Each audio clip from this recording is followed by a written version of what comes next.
Revision में बेटा अगला चैप्टर ले रहे हैं। Income under head house property. बस एक बार माइक को म्यूट कर ले बेटा। Income under the head house property. Revise कर रहे हैं तो इसलिए मैं मान के बैठ रहा हूँ बेटा, मान के चल रहा हूँ कि आप पढ़े बैठे हैं। कवरेज है इसकी सेक्शन 22 से लेके सेक्शन 27। सेक्शन 22 इसकी है बेटा चार्जिंग सेक्शन।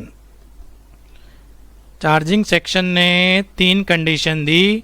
तीनों कंडीशन अगर सेटिस्फाइड होंगी तो ही income under the head house property taxable होगी। पहली condition, there must be building, building होनी चाहिए। Second condition, assessee must be the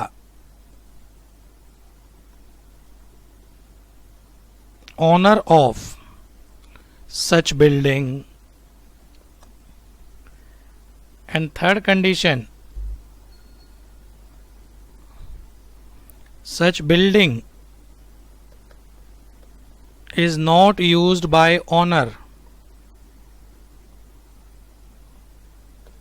in his own business or profession.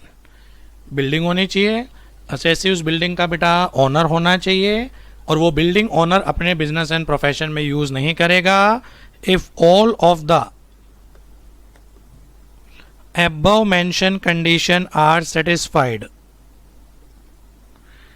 if all of the above mentioned condition are satisfied, then income shall always taxable under the head house property. तो एक एक condition को अब analyse करते हैं कि पहली condition क्या है, दूसरी क्या है, तीसरी क्या है। 3 कंडीशन अगर सेटिस्फाइड हैं तभी रेंटल इनकम टैक्सेबल होती है under the head house property. तो एक एक कंडीशन को 1 बाय 1। लॉ में लिखा है there must be building.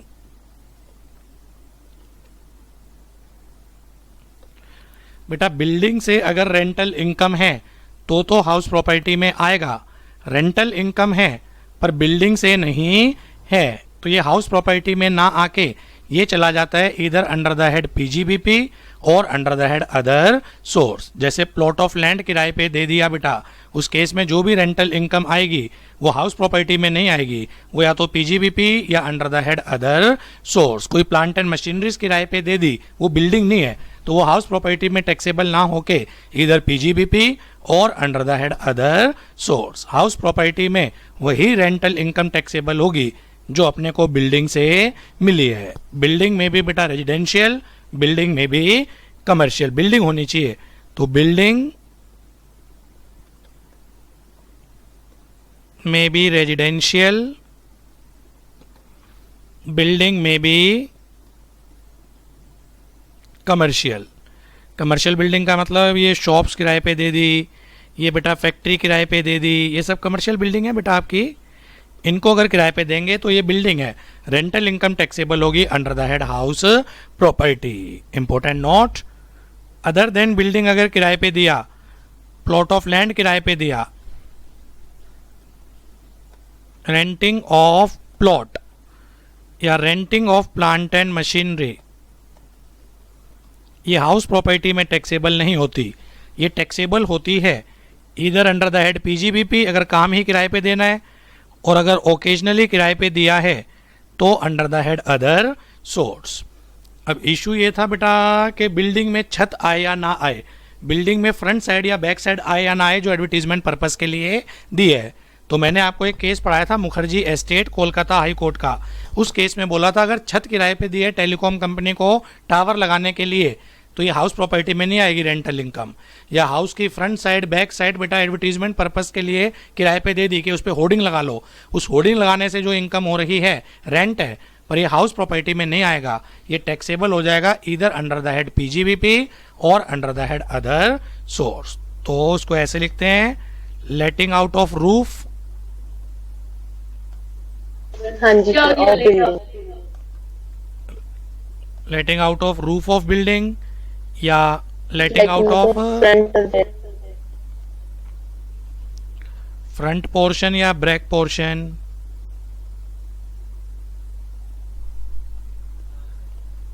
Of building for advertisement purpose, ये वाली हाउस प्रॉपर्टी में टैक्सेबल नहीं होंगी। कहाँ जाएंगी बेटा ये? पीजीबीपी में या under the head other source में। किसने बोला था ये? Mukherjee estate, Kolkata high court की जजमेंट है बेटा ये। इन्होंने बोला था आपका साहब कि अगर छत किराए पे दी है, टेलीकॉम कंपनी को दी थी उन्होंने बेटा किराए पे, रेंटल इनकम हाउस प्रॉपर्टी में नहीं आएगी। और अगर हाउस की प्राइम लोकेशन है एडवर्टीजमेंट पर्पस, होर्डिंग लगाने के लिए, एडवर्टीजमेंट पर्पस के लिए किराए पे दे दिया तो वो रेंटल इनकम हाउस प्रॉपर्टी में नहीं आएगी, वो चली जाएगी बेटा आपकी इधर पीजीबीपी और under the head other source. तो मैंने ग्राउंड फ्लोर किराए पे दिया अपने हाउस का, हाउस प्रॉपर्टी में आएगा। फर्स्ट फ्लोर किराए पे दिया मैंने अपने हाउस का, हाउस प्रॉपर्टी में टैक्सेबल होगा। सेकंड थर्ड फ्लोर किराए पे दिया बेटा मैंने, हाउस प्रॉपर्टी में टैक्सेबल होगा। छत किराए पे दी टेलीकॉम कंपनी को, हाउस प्रॉपर्टी में नहीं आएगी, इधर पीजीबीपी और अदर सोर्स। फ्रंट साइड या बैक साइड किराए पे दे दी एडवर्टीजमेंट होर्डिंग लगाने के लिए, उससे जो किराया आ रहा है ये जाएगा बेटा इधर पीजीबीपी और under the head other source. फिर इसी में एक कॉन्सेप्ट मैंने आपको पढ़ाया था, कंपोजिट रेंट। कई बार हाउस प्रॉपर्टी के साथ साथ प्लांट एंड मशीनरी और फर्नीचर को भी किराए पे दे देते हैं। इक्विप्ड हाउस है, फर्निश्ड हाउस है, उस इकट्ठे रेंट को बोला जाता है composite rent. Composite rent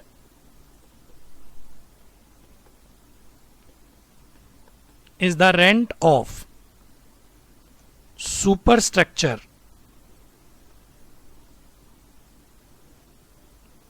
plus facilities. Facilities may be furniture, facilities may be plant and machinery. तो मैंने आपको बेटा अपना फ्लैट किराए पे दिया, फ्लैट तो किराए पे दिया ही है, उसके अंदर फर्नीचर भी लगा हुआ है बेटा, उसके अंदर प्लांट एंड मशीनरी, एसी भी लगे हुए हैं, रेफ्रिजरेटर भी लगा हुआ है, और उन सबका मैं आपसे जो रेंट चार्ज करता हूं उस रेंट को बोलते हैं बेटा हम composite rent. Composite rent is the rent of superstructure as well as facilities provided along with superstructure. Facilities may be in the form of furniture और प्लांट एंड मशीनरी। सर इसकी क्या ट्रीटमेंट होगी? दो केस बनते हैं। क्या composite rent bifurcate हो सकता है? Composite rent can be bifurcated, मतलब अलग अलग पता चल रहा है कि फ्लैट का कितना और प्लांट एंड मशीनरी फर्नीचर का कितना, या अलग अलग पता ही नहीं चल रहा, can not be bifurcated. Example सुनते रहना, मन मन में चलाते रहना। मैंने आपको फ्लैट किराए पे दिया 50,000 रुपये महीना, उसमें फ्लैट भी आ गया, फर्नीचर भी आ गया, एसी वेसी सब कुछ आ गए, ये है 50,000 रुपये महीना। ये बाइफरकेट नहीं हो पा रहा, लॉ सेज बाइफरकेट नहीं हो पा रहा, पता नहीं चल रहा सुपर स्ट्रक्चर का कितना और इसमें मशीनरी फर्नीचर का कितना। ये सारा का सारा रेंट उठाओ, टैक्सेबल कर दो इधर पीजीबीपी या अदर सोर्स, जब बाइफरकेट नहीं हो पा रहा। और अगर बाइफरकेट हो पा रहा है, लैंडलॉर्ड कह रहा है इसमें 40,000 तो फ्लैट का है और 10,000 रुपये इसमें फर्नीचर और प्लांट एंड मशीनरी के हैं, तो related to super structure, super structure का मतलब वो फ्लैट, इसको अलग कर लो। रिलेटेड टू फैसिलिटी, फैसिलिटी का मतलब प्लांट एंड मशीनरी, फर्नीचर, इसको अलग कर लो। सुपर स्ट्रक्चर वाला टैक्सेबल होगा हाउस प्रॉपर्टी में और फैसिलिटीज वाला टैक्सेबल होगा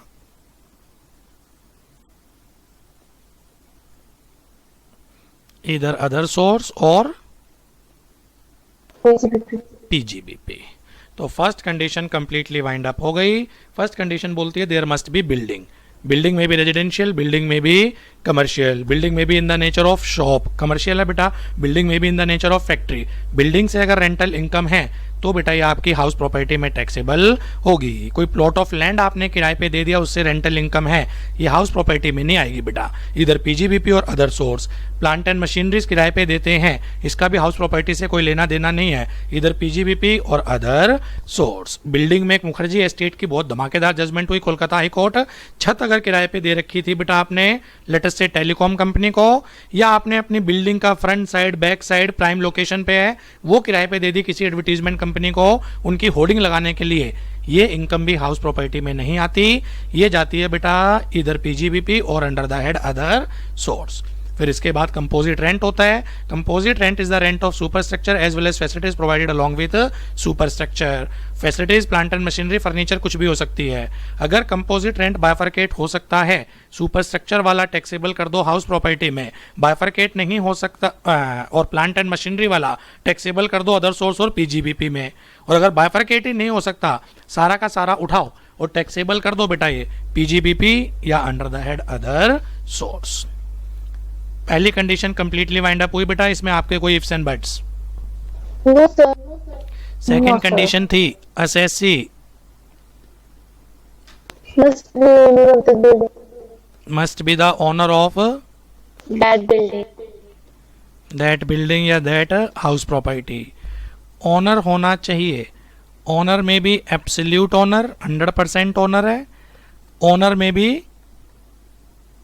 को ओनर, दो से ज्यादा ओनर हो गए, दो या दो से ज्यादा ओनरशिप होनी चाहिए। रेंटल इनकम है पर आप उसके ओनर नहीं हैं, तो ये इनकम हाउस प्रॉपर्टी में टैक्सेबल नहीं होगी, ये चली जाएगी इधर पीजीबीपी और under the head other source. Mister A owner है, उसने बी को हाउस लेट आउट किया, बी ने आगे सी को सबलेट कर दिया, ए ने बी को दिया, ए ओनर है, ए ने बी को दिया और बी ने आगे क्या कर दिया बेटा सी को दे दिया। तो ए ने जो बी को दिया है, ए तो ओनर है, वो रेंटल इनकम टैक्सेबल होगी under the head house property. और बी ने जो सी को दिया है, नो डाउट उसको रेंट हो रहा है, नो डाउट उसको बिल्डिंग से हो रहा है, पर बी उसका ओनर नहीं है, ये हाउस प्रॉपर्टी में ना आके बेटा ये जाएगा इधर पीजीबीपी और under the head other source. तो assessee must be the owner of house property, ownership में भी एब्सोल्यूट, ओनरशिप में भी को ओनर। और इसमें एक इंपॉर्टेंट चीज मैंने थ्योरेटिकल पढ़ाया था, ओनर इंक्लूड डीम्ड ओनर, उसको भी लगे हाथ रिवाइज करा देता हूं, अब तो पढ़ ही लिया ना बेटा सब कुछ। डीम्ड ओनर में टोटल 6 सिचुएशन दे रखी हैं, सेक्शन थी 27।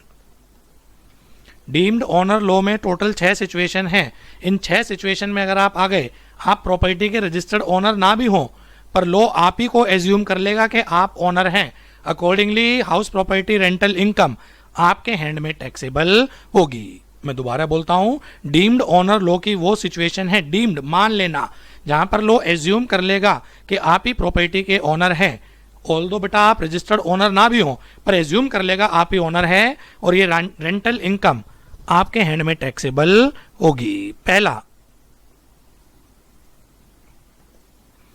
Transfer to spouse without adequate consideration. बोलते रहो, who shall be deemed as owner, transfer या ट्रांसफरी? मैंने अपनी वाइफ को कोई प्रॉपर्टी ट्रांसफर कर दी विदाउट एडुकेट कंसिडरेशन, तो मैं transferor shall be the deemed owner. Transferor shall be deemed as owner. इसका लॉजिक समझाता था, फिर दोबारा बोल देता हूं बेटा, मैं तो ऑलरेडी 2.5 लाख से ऊपर चल रहा हूं, मेरी तो इनकम ऑलरेडी टैक्सेबल है, मुझे रेंटल इनकम आ रही है, मुझे उसके ऊपर टैक्स देना पड़ रहा है, क्योंकि मुझे कोचिंग से भी इनकम है, मुझे सीए इन प्रैक्टिस से भी इनकम है, और मुझे हाउस प्रॉपर्टी से और क्या आ रही है, रेंटल इनकम। मुझे ये पता है मेरी वाइफ की कोई इनकम नहीं है, लेटर से वो हाउस वाइफ है, क्यों ना मैं अपनी प्रॉपर्टी उसके नाम ट्रांसफर कर दूं, घर के घर में ही रहेगा मामला बेटा, पर रेंटल इनकम मैं उसके नाम से दिखा दूंगा और उसके 2.5 लाख रुपए क्या करवा लूंगा, एग्जाम्प्ट करवा लूंगा। इस मेल प्रैक्टिस को प्लग करने के लिए लॉ बनाया, transfer to spouse without adequate consideration. अगर मैंने हाउस प्रॉपर्टी अपनी वाइफ के नाम ट्रांसफर कर दी, ऑल्दो रजिस्टर्ड ओनर वो है, पर बेटा हाउस प्रॉपर्टी इनकम मेरे हैंड में क्या होगी बच्चे, टैक्सेबल होगी।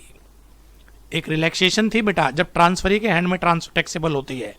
If transfer is made in pursuance of agreement to live apart. अगर ट्रांसफर हुआ है, हस्बैंड वाइफ अलग अलग हो रहे हैं बेटा, कोर्ट का ऑर्डर आ गया कि सर्टेन हाउस प्रॉपर्टी मुझे अपनी वाइफ को देनी पड़ेगी, तो वो तो जेन्युइन केस है, क्योंकि वाइफ भी अलग हो रही है और हाउस प्रॉपर्टी भी मैंने उसको दे दी, तो उसके ऊपर अगर मुझे टैक्स पे करना पड़ जाए तो ये तो हरेसमेंट होगी बेटा।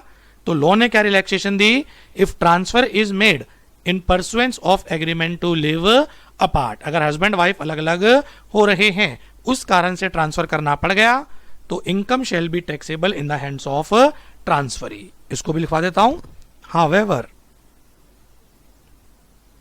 if transfer is made in pursuance of agreement to Live apart.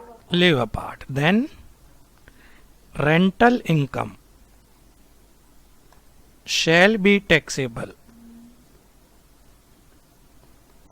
in the hands of Transferee. Transferee.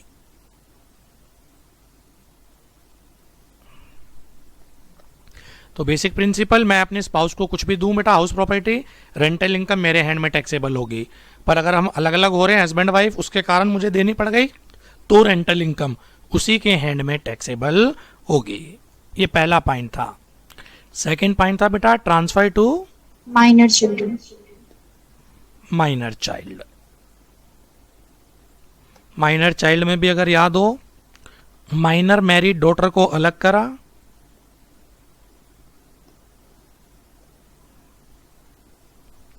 अगर मैरिड है उसको अलग कर दिया, अदर माइनर चाइल्ड को अलग करा। तो माइनर मैरिड डॉटर को दिया बेटा, तो इस केस में ट्रांसफरी वो माइनर मैरिड डॉटर है ना, transferee shall be deemed as owner. Minor married daughter को ही ओनर माना जाएगा, और इसके अलावा बाकी किसी और माइनर चाइल्ड को दिया तो बेटा transferor shall be deemed as owner. पर अगर माइनर मैरिड डॉटर के केस में भी, अब क्योंकि हम रिवाइज कर रहे हैं तो इकट्ठा ही रिवाइज करा दूं, याद करना इसमें भी तो क्लबिंग होती थी। क्लबिंग के केस में तो सारे माइनर बच्चे ले लेते थे, चाहे वो मैरिड हो चाहे अनमैरिड हो।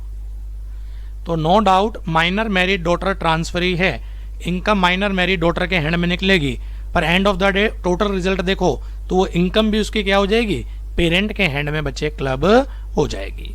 फिलहाल मैं हाउस प्रॉपर्टी ले रहा हूँ। हाउस प्रॉपर्टी के लेवल पे अगर आए, माइनर बच्चे को एसेट ट्रांसफर करी, माइनर मैरिड डॉटर है तो माइनर मैरिड डॉटर ही बेटा डीम्ड एज ओनर होगी।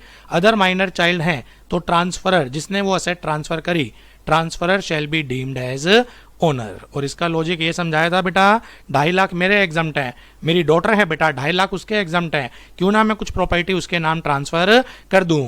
इस टाइप की जो मेल प्रैक्टिस होती थी उसको प्लग करने के लिए कानून बनाया है। करते रहो माइनर बच्चे के नाम ट्रांसफर, हमें फर्क नहीं पड़ता, हम ट्रांसफरर को ही क्या मान लेंगे बच्चे, डीम्ड ओनर। ये हो गया बेटा 2 पॉइंट। तीसरा point, in case of part performance of a contract,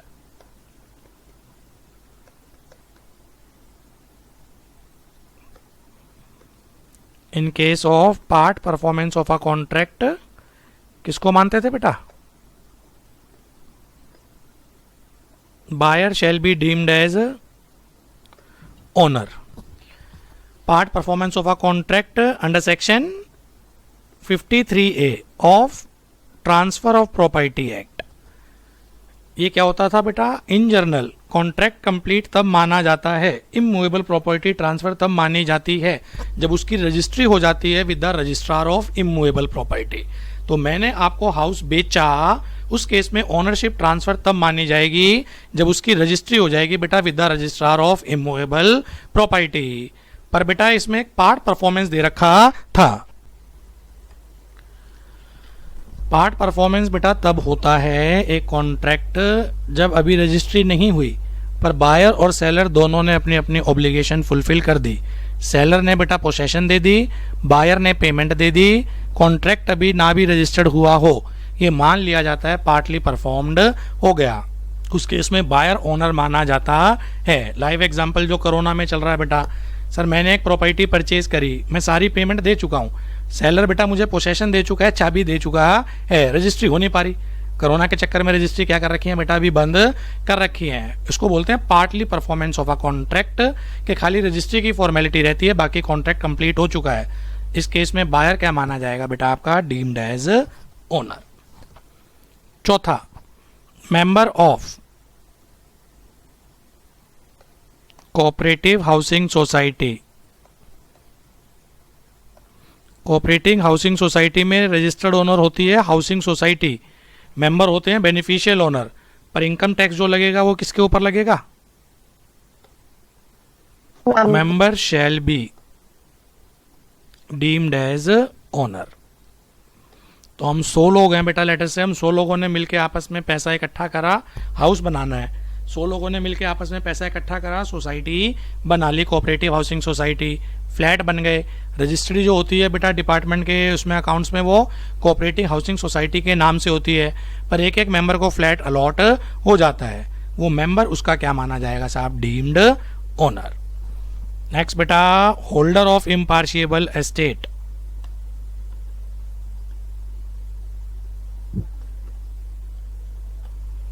holder of impartible estate, holder shall be deemed as owner.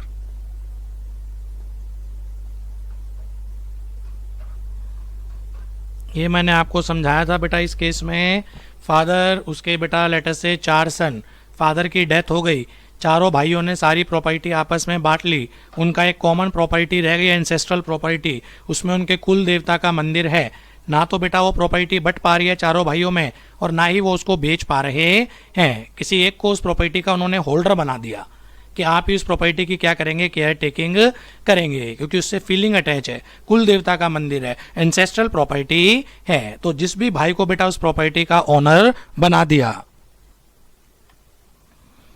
तो होल्डर ऑफ इम्पार्शिएबल एस्टेट, भाइयों ने जिस भी बेटा किसी पर्टिकुलर भाई को या किसी आउटसाइडर को उस प्रॉपर्टी का होल्डर बनाया है, वो होल्डर क्या मान लिया जाएगा, उसका ओनर मान लिया जाएगा। नेक्स्ट पॉइंट बेटा आपका 6th और last, lease of building for 12 year और मोर।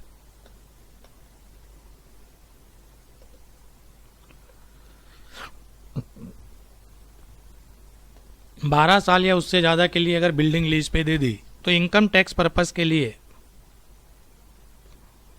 Lesi shall deem to be owner, lessee भी बेटा उसका ओनर मान लिया जाएगा। तो ये 6 कंडीशन में बेटा आपकी डीम्ड ओनर की होती हैं। तेजी से खाली point. Number 1, transfer to spouse without adequate consideration, transfer shall be deemed as owner. पर अगर एग्रीमेंट टू लिव अपार्ट के कारण ट्रांसफर हुआ है, तो इस केस में क्या हो जाएगा बेटा आपका, ट्रांसफर ही shall be deemed as owner.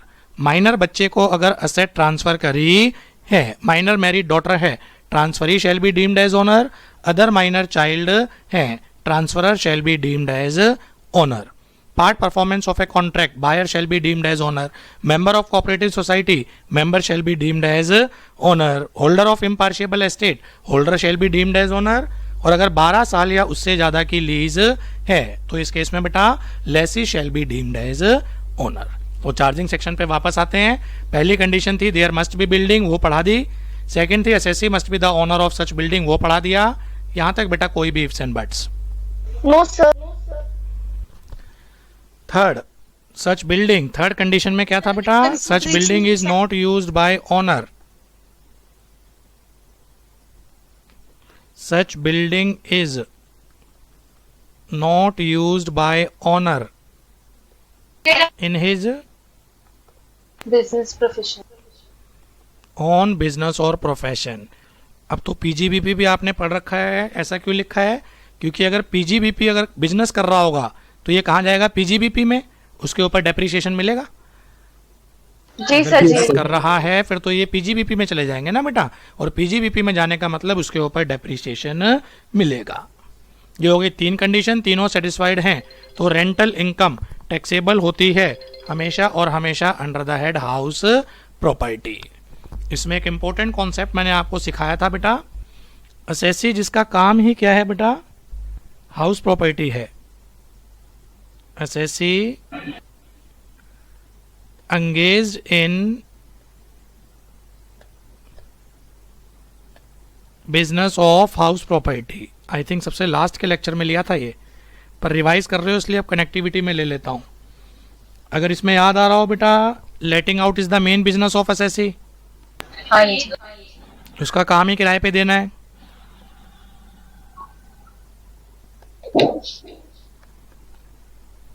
Letting out is the main business of assessee. या property held as a stock in trade. Stock in very trade. Good. तो चेन्नई प्रॉपर्टीज वाला केस। Exactly. Assessee engaged in business of house property, ये heading हो गई। अगर उसका काम ही बेटा प्रॉपर्टी को किराए पे देना है, वो प्रॉपर्टी को बनाता है और बना के किराए पे दे देता है, तो इस केस में बेटा कहाँ टैक्सेबल होता था ये? PGB. Taxable under the head PGBP. किसने PGBP? बोला था बेटा ये? Chennai property. Chennai property supreme court ने। तो एसएससी का काम ही अगर बेटा किराए पे देना है तो पीजीबीपी में जाएगी, rental income Chennai property supreme court. और सुप्रीम कोर्ट जो बोल दे that become the law of land. और if it is held as a stock in trade का क्या मतलब होता है? उसने फ्लैट बनाए, बना के बेचेगा। अंसल डीएलएफ पार्सनाथ, हाँ जी हाँ जी। फ्लैट बनाए वो बना के बेचेगा, तो ये कौन से हेड में आता है बेटा? अंडर है property. Taxable under the head house property. और इसमें एक बड़ी खतरनाक सी सेक्शन पढ़ाई थी बेटा, किसी को याद हो सेक्शन? 23 subsection 5. सेक्शन 5। गजब गजब कर दिया बेटा, हंस तो आपने। सेक्शन 23 सब सेक्शन 5 में ये था, अगर कोई अनसोल्ड फ्लैट बच गए, 1000 फ्लैट बनाए, उसमें से 700 फ्लैट बिक गए। जो बिक गए वो तो बिक गए, वो तो उसके पास है ही नहीं।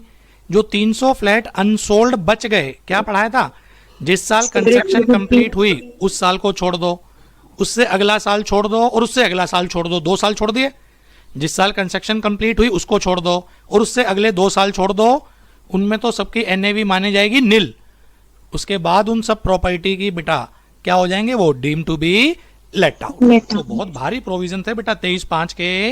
ये बोलता है अगर property held as a stock in trade है और वो बिक नहीं रही, कब तक नहीं बिक रही? 2 year from the end of the year in which construction is completed. तो उसके अगले साल से प्रॉपर्टी क्या मान ली जाएगी बेटा? Deem to be let out. वो 300 फ्लैट बेटा मैंने बनाए और नहीं बिके। पहली समस्या एक तो बिके नहीं, वो समस्या मेरे ऊपर है। और अगर वो 2 साल लैप्स हो गए तो तीसरे साल से वो क्या मान लिए जाते थे बेटा? Deem to be let out. क्या बोलती थी बेटा 23(5) सेक्शन? एक बार दोबारा बोलो। House property held as a Stock in trade. Stock in trade.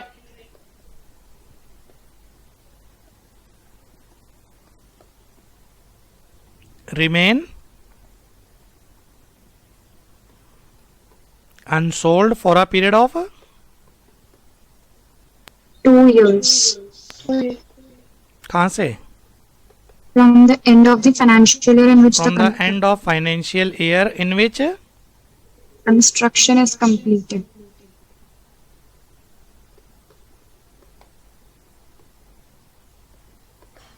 उसके बाद क्या हो जाएंगे? डीम टू बी अजीब लो था बेटा, shall deem to be. Let out. उसके बाद किराए पे मान लिए जाएंगे। एग्जाम्पल, अच्छा। कंस्ट्रक्शन कंप्लीट हुई बेटा आज, डेट ऑफ कंस्ट्रक्शन कंप्लीशन क्या तारीख है बेटा? आज की डेट बताओ। 31 मई 31 जी मई 2021। 21। तो इस फाइनेंशियल ईयर का एंड क्या होगा? 31 मार्च 2022। यहाँ से 2 साल 31 मार्च 2024 तक अगर ये सारे फ्लैट बिक गए, it's okay. 2 year from the end of financial year in which construction is completed. तो कंस्ट्रक्शन कंप्लीट हुई है बेटा 31 मई को, फाइनेंशियल ईयर का एंड होगा 31 मार्च 2022 को, और यहाँ से 2 साल यहाँ पर आ रहे हैं ना बेटा।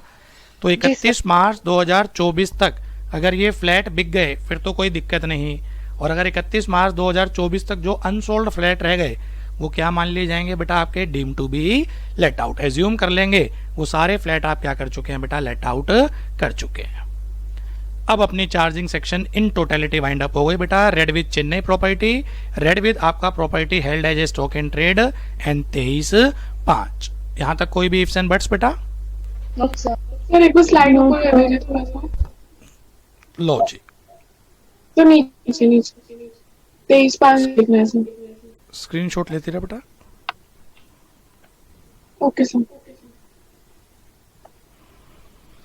चलो जी, ये तो हो गया चार्जिंग सेक्शन। अब how to compute income from house property, उसका फॉर्मेट।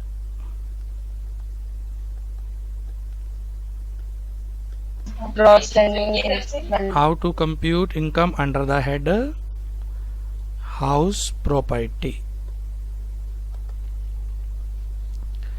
सबसे पहले प्रॉपर्टी की ग्रॉस एनुअल Value. वैल्यू निकालो।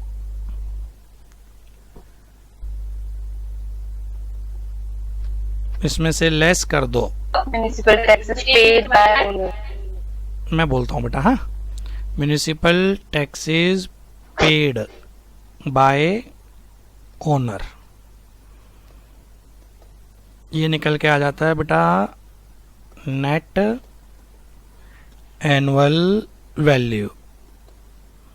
फिर इसमें से बेटा लेस करते हैं डिडक्शन अंडर सेक्शन 24।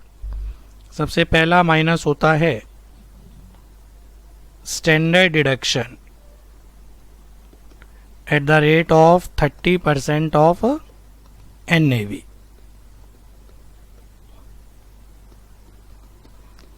और दूसरा माइनस होता है interest on loan for house.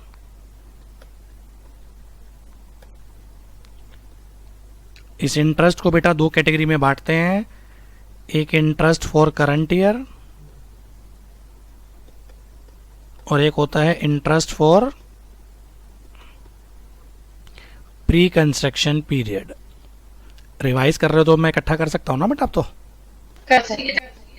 Current year में दो इंटरेस्ट की डिडक्शन मिलती है, एक तो करंट ईयर वाला और एक वो प्री कंस्ट्रक्शन जिसकी 5 इंस्टॉलमेंट बनती थी, वो वाला इंटरेस्ट। इस इंटरेस्ट की डिडक्शन क्लेम कर लो, ये आ जाती है बेटा आपकी इनकम फ्रॉम हाउस प्रॉपर्टी। और क्योंकि अब हम रिवाइज कर रहे हैं तो आपको याद हो बेटा इसमें दो चीजें और ऐड होती थी। पहला add recovery of unrealise rent, हाँ जी।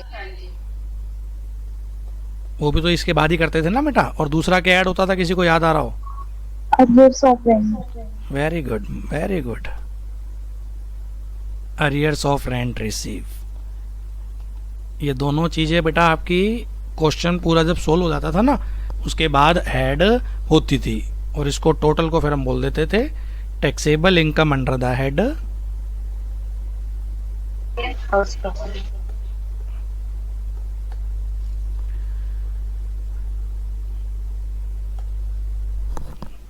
तो GAV तो बेटा मैं जरा बाद में निकालना सिखाऊंगा, पहले इन पॉइंट्स की एक बार इंटरप्रिटेशन ले लें। म्यूनिसिपल टैक्सेस वाले की, स्टैंडर्ड डिडक्शन की, इंटरेस्ट की, है ना। एक एक चीज को खत्म करता हूं फिर उसके बाद GAV सिखाता हूं। ग्रॉस एनुअल वैल्यू में से क्या चीज माइनस करते हैं बेटा? Municipal taxes. तो क्या ट्रीटमेंट है म्यूनिसिपल टैक्स? पॉइंट फॉर्म में मैं बोलूंगा, आप लिखेंगे। म्यूनिसिपल टैक्सेस पेड बेसिस पे डिडक्शन है या पेबल बेसिस पे डिडक्शन है? Paid basis. By owner. Paid basis पे, पेबल बेसिस पे नहीं है बेटा। Municipal taxes shall be reduced from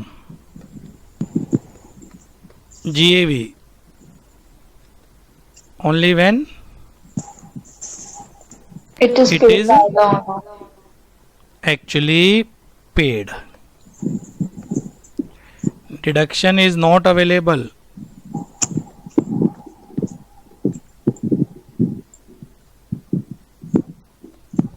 Deduction is not available on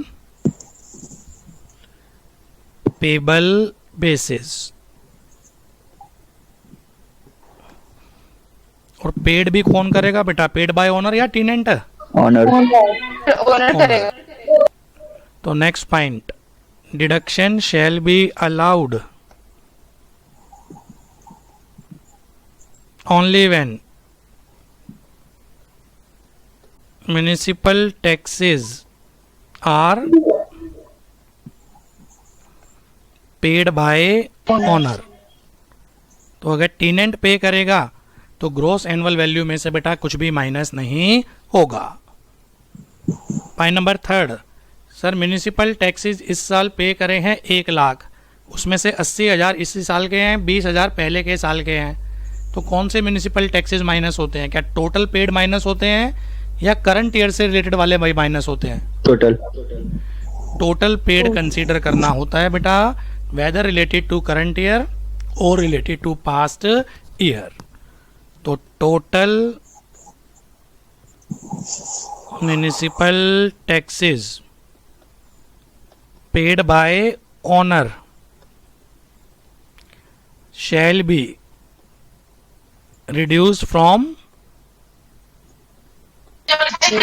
GAV whether tax is related to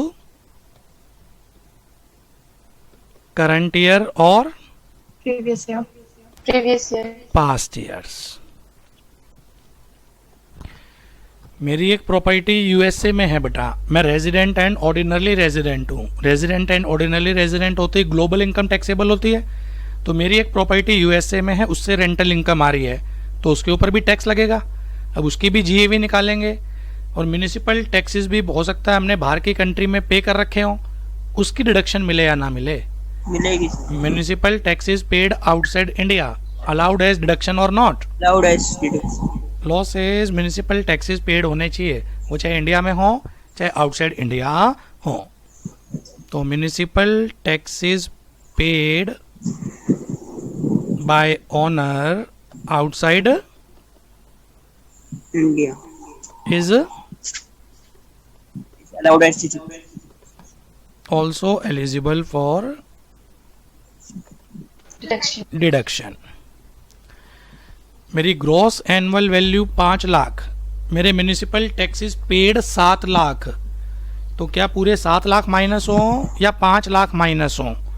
मेरी ग्रॉस एनुअल वैल्यू 5 लाख है, municipal taxes paid 7 lakh हैं, कितने minus होंगे म्यूनिसिपल टैक्सेस पे? 7 लाख। 7 लाख हुआ सर। जितने भी म्यूनिसिपल टैक्सेस हैं सारे माइनस करो, चाहे एनएवी नेगेटिव ही क्यों ना आ जाए, डिडक्शन नहीं मिलेगी। जितने भी म्यूनिसिपल टैक्सेस पेड हैं सारे माइनस होते हैं, चाहे एनएवी नेगेटिव क्यों ना आ जाए। GAV 5 lakh, municipal taxes paid 7 lakh, पूरे 7 लाख माइनस करो और आंसर क्या हो जाएगा?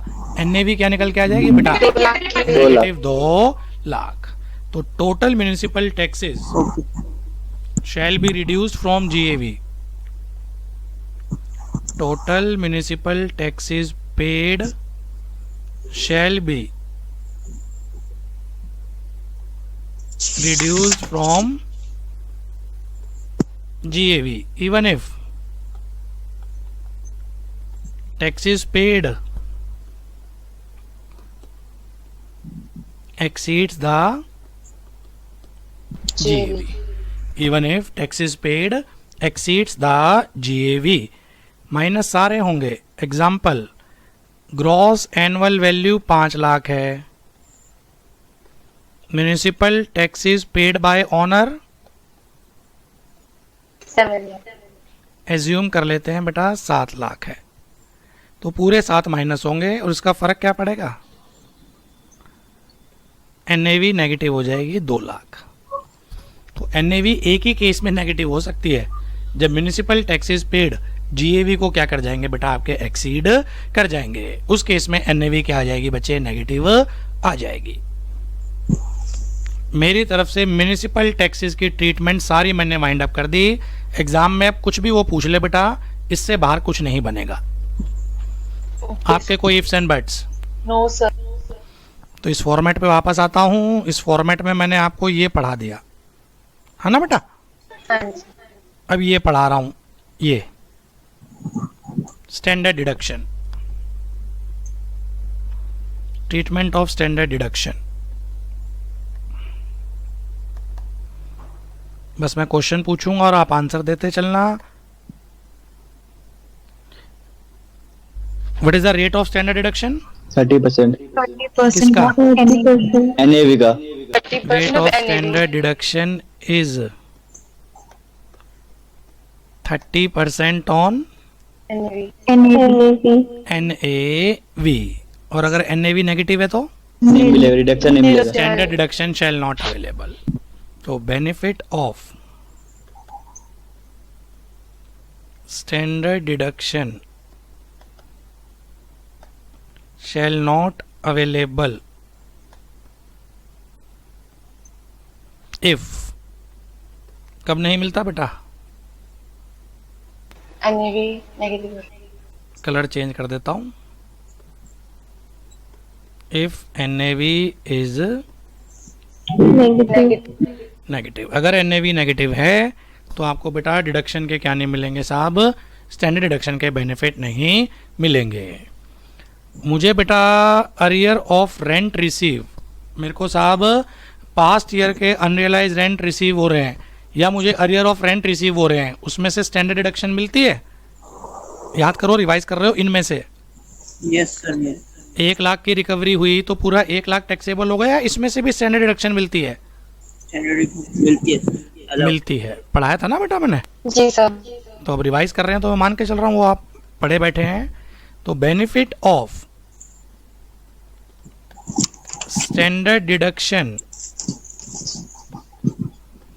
at the rate of 30% shall also allowed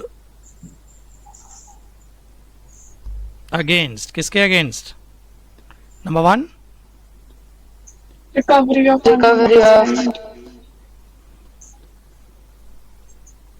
unrealise rent. Unrealise rent की अगर रिकवरी हुई है तो वो भी पूरा 100% टैक्सेबल नहीं, 30% की स्टैंडर्ड डिडक्शन लो, उसके बाद रिकवरी क्या होगी बेटा? आपकी टैक्सेबल होगी। और बी recovery of arrears.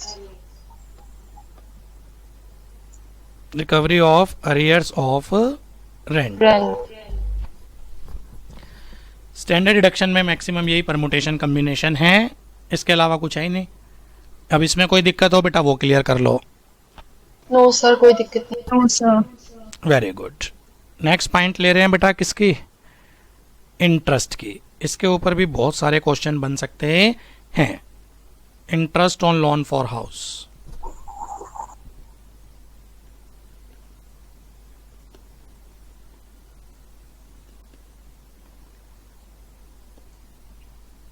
अब मेरा क्वेश्चन सुनना और आंसर देते रहना। बेटा इंटरेस्ट की डिडक्शन है या लोन की डिडक्शन है? जो लोन लिया हाउस के लिए 50 लाख का लोन लिया, interest की उसके ऊपर 3 लाख का इंटरेस्ट बन रहा है, तो लोन की डिडक्शन है या इंटरेस्ट की डिडक्शन है? इंटरेस्ट की डिडक्शन। interest की deduction. Interest on loan taken for house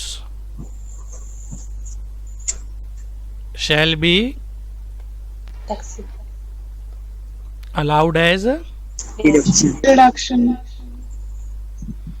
interest बन रहा है बेटा 2 लाख, उसमें से 1.5 लाख पे है, 50,000 पेबल है, तो डिडक्शन पेड बेसिस पे पेबल बेसिस पे? दोनों दोनों।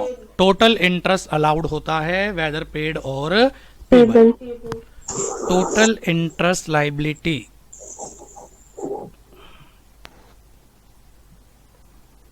shall be Shall be allowed. allowed as deduction whether Paid or paid. paid or payable। Municipal taxes paid basis पे डिडक्शन ना बेटा। इंटरेस्ट के लिए ऐसा कुछ नहीं है कि पे करेंगे तभी डिडक्शन मिलेगी, ये चाहे पे हो चाहे पेबल हो डिडक्शन अलाउड हो जाती है। एनएवी अगर नेगेटिव है बेटा तो स्टैंडर्ड डिडक्शन का बेनिफिट नहीं मिलता। What about interest? मिल जाएगा। इंटरेस्ट की डिडक्शन हमेशा मिलेगी even if NAV is negative. जी सर। तो deduction on account of interest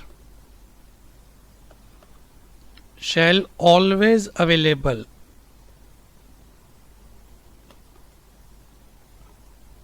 even if NAV is negative. NAV is negative. NAV negative क्यों ना हो तो भी इंटरेस्ट की क्या हो जाएगी बेटा, आपको डिडक्शन मिलेगी. सर मैंने लोन ले रखा है, हाउस के लिए ले रखा है, इंटरेस्ट पे कर रहा हूं, पर मेरा इंटरेस्ट जा रहा है आउटसाइड इंडिया. बाहर से लोन ले रखा है, क्या कहते हैं बेटा, interest paid outside India allowed as deduction और not. Allowed. Yes, subject to provision of TDS has been complied with. तो अगर आउटसाइड इंडिया भी आप इंटरेस्ट की पेमेंट कर रहे हैं तो भी आपको क्या मिल जाएगी बेटा, डिडक्शन मिलेगी. सब्जेक्ट टू TDS के प्रोविजन आपने क्या कर रखे हो, कंप्लाई कर रखे हो. तो पॉइंट नंबर 4 क्या बनेगा, interest paid Outside India. shall Also eligible for deduction. Deduction. subject to TDS provision.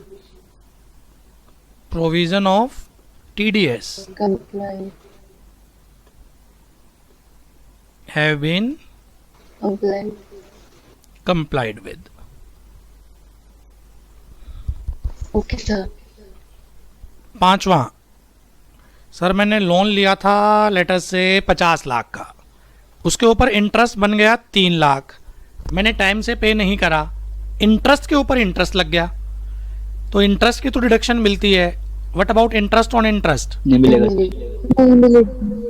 Only interest shall be allowed as deduction, interest on interest shall not allowed as deduction.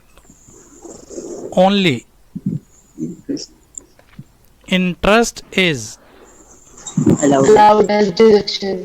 allowed as deduction. Interest on interest shall not allowed as deduction. Deduction. Interest के ऊपर अगर interest है उसकी बेटा अपने को deduction allowed नहीं होगी. ठीक है Okay, sir. बेटा, जब भी कभी लोन लेते हैं उस टाइम देने पड़ते हैं हमें loan arrangement charges. Housing loan आप बैंक से ले रहे हैं उस टाइम आपको फाइल चार्जेस, जिसको हम लोन अरेंजमेंट चार्जेस बोलते हैं, वो भी पे करने होते हैं. तो वो जो खर्चे हो रहे हैं loan arrangement charges, file charges, उनकी डिडक्शन मिले या ना मिले, नहीं मिलेगी सर. आंसर इज नहीं मिलेगी. तो expenses incurred for Loan arrangement charge. Arrangement of loan, जिसको हम क्या बोलते हैं बेटा, लोन अरेंजमेंट चार्जेस भी बोल देते हैं, फाइल चार्जेस भी बोल देते हैं. Not allowed as deduction. Deduction. Sir मेरा इंटरेस्ट बन रहा है, अगला पॉइंट, मेरा इंटरेस्ट बन रहा है 10 लाख, मेरा इंटरेस्ट बन रहा है 15 लाख, अमाउंट मोटा था बेटा, क्या इंटरेस्ट के ऊपर कोई अपर कैप भी है कि एक लेवल से ज़्यादा इंटरेस्ट अलाउड नहीं होगा? Yes. चेक करेंगे सेल्फ ऑक्यूपाइड हाउस है या लेट आउट है. लेट आउट के केस में तो याद करो बेटा कोई अपर कैप नहीं है, सेल्फ ऑक्यूपाइड के केस में अपर कैप है. तो अगला पॉइंट ये है, इस पे इंपॉर्टेंट लगा लेना बेटा, upper cap on deduction on account of interest. और आप रिवाइज कर रहे हैं, असिस्ट करना मेरे को. लेट आउट प्रॉपर्टी होगी या सेल्फ ऑक्यूपाइड होगी, बोलो. लेट आउट प्रॉपर्टी है तो जी सर. कोई अपर No कैप upper नहीं, cap. जी सर. कोई sir. entire interest shall be Allowed as deduction. entire interest liability shall be Allowed as deduction. Allowed as deduction. Self occupied है तो इस पे अपर कैप लगती है। इसमें चेक करते हैं कि केस ए की सिचुएशन बन रही है या केस बी बन रहा है। केस ए क्या था, पहले थ्योरेटिकल बोलते हैं फिर लिखते हैं। लोन 1 अप्रैल 99 या उसके बाद लिया है, याद आ रहा है ना, वो एक्विजिशन और कंस्ट्रक्शन के लिए लिया है। और वो एक्विजिशन और कंस्ट्रक्शन कितने साल के अंदर निपट जानी चाहिए बेटा? 5 साल। पढ़ के नहीं बैठे मेरे बच्चे। लोन 1 अप्रैल 99 या उसके बाद है, एक्विजिशन या कंस्ट्रक्शन के लिए है, और वो एक्विजिशन और कंस्ट्रक्शन 5 साल के अंदर निपट जानी चाहिए। तो अपर कैप कितने की है बेटा? 2 लाख की। इसके अलावा कोई भी केस बन जाए तो वो केस बी में चला जाता था। केस बी में अपर कैप कितने की होती थी? 30,000। तो पहले तो बोलो केस ए में अपर कैप कितने की है? 2 लाख की, subject to satisfaction of 3 condition. और अगर वो कंडीशन मिस हो गई तो अपर कैप कितने की हो जाती है? 30,000। केस बी में चला जाता है ना बेटा, फिर वो केस बी में हो जाता है 30,000। तो बोलना जरा कंडीशन क्या थी इसकी? लोन कब लेना चाहिए?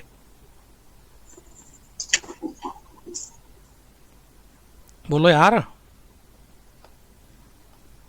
क्या यहां तक रिवाइज ही नहीं कर पाए? जी sir. Loan must be borrow on or after 1 April 99। किस चीज के लिए होना चाहिए? Acquisition or purchase, construction of house. Acquisition और Construction. वो एक्विजिशन और कंस्ट्रक्शन, 5 years में complete हो जाना चाहिए। सच एक्विजिशन और construction must be completed in 5 years. कहाँ से? From the end of year In which loan has taken. in which loan has taken.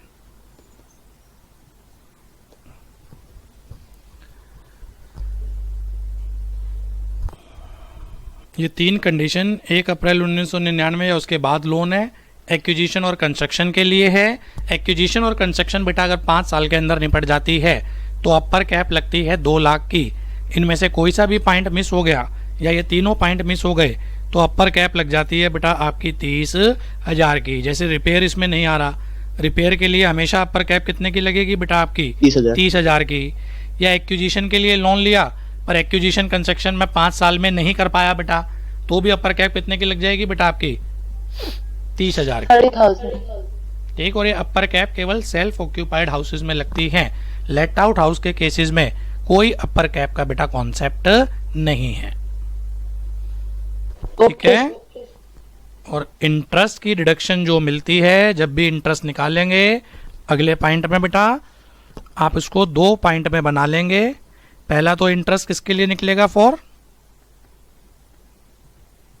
Current year. Current financial year.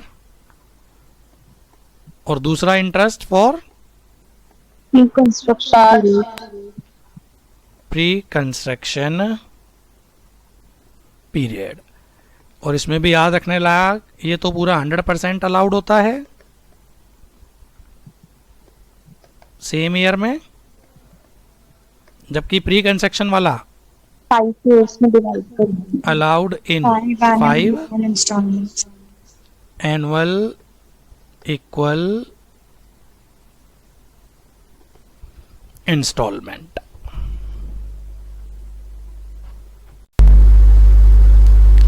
Interest एक बार दोबारा कंसीडर कर लेते हैं। Interest on loan for house. Interest on loan taken for house shall always allowed as deduction. Interest की deduction है बेटा, loan की नहीं है। Total interest liability, total interest की डिडक्शन मिलती है, चाहे वो पेड हो चाहे वो पेबल हो।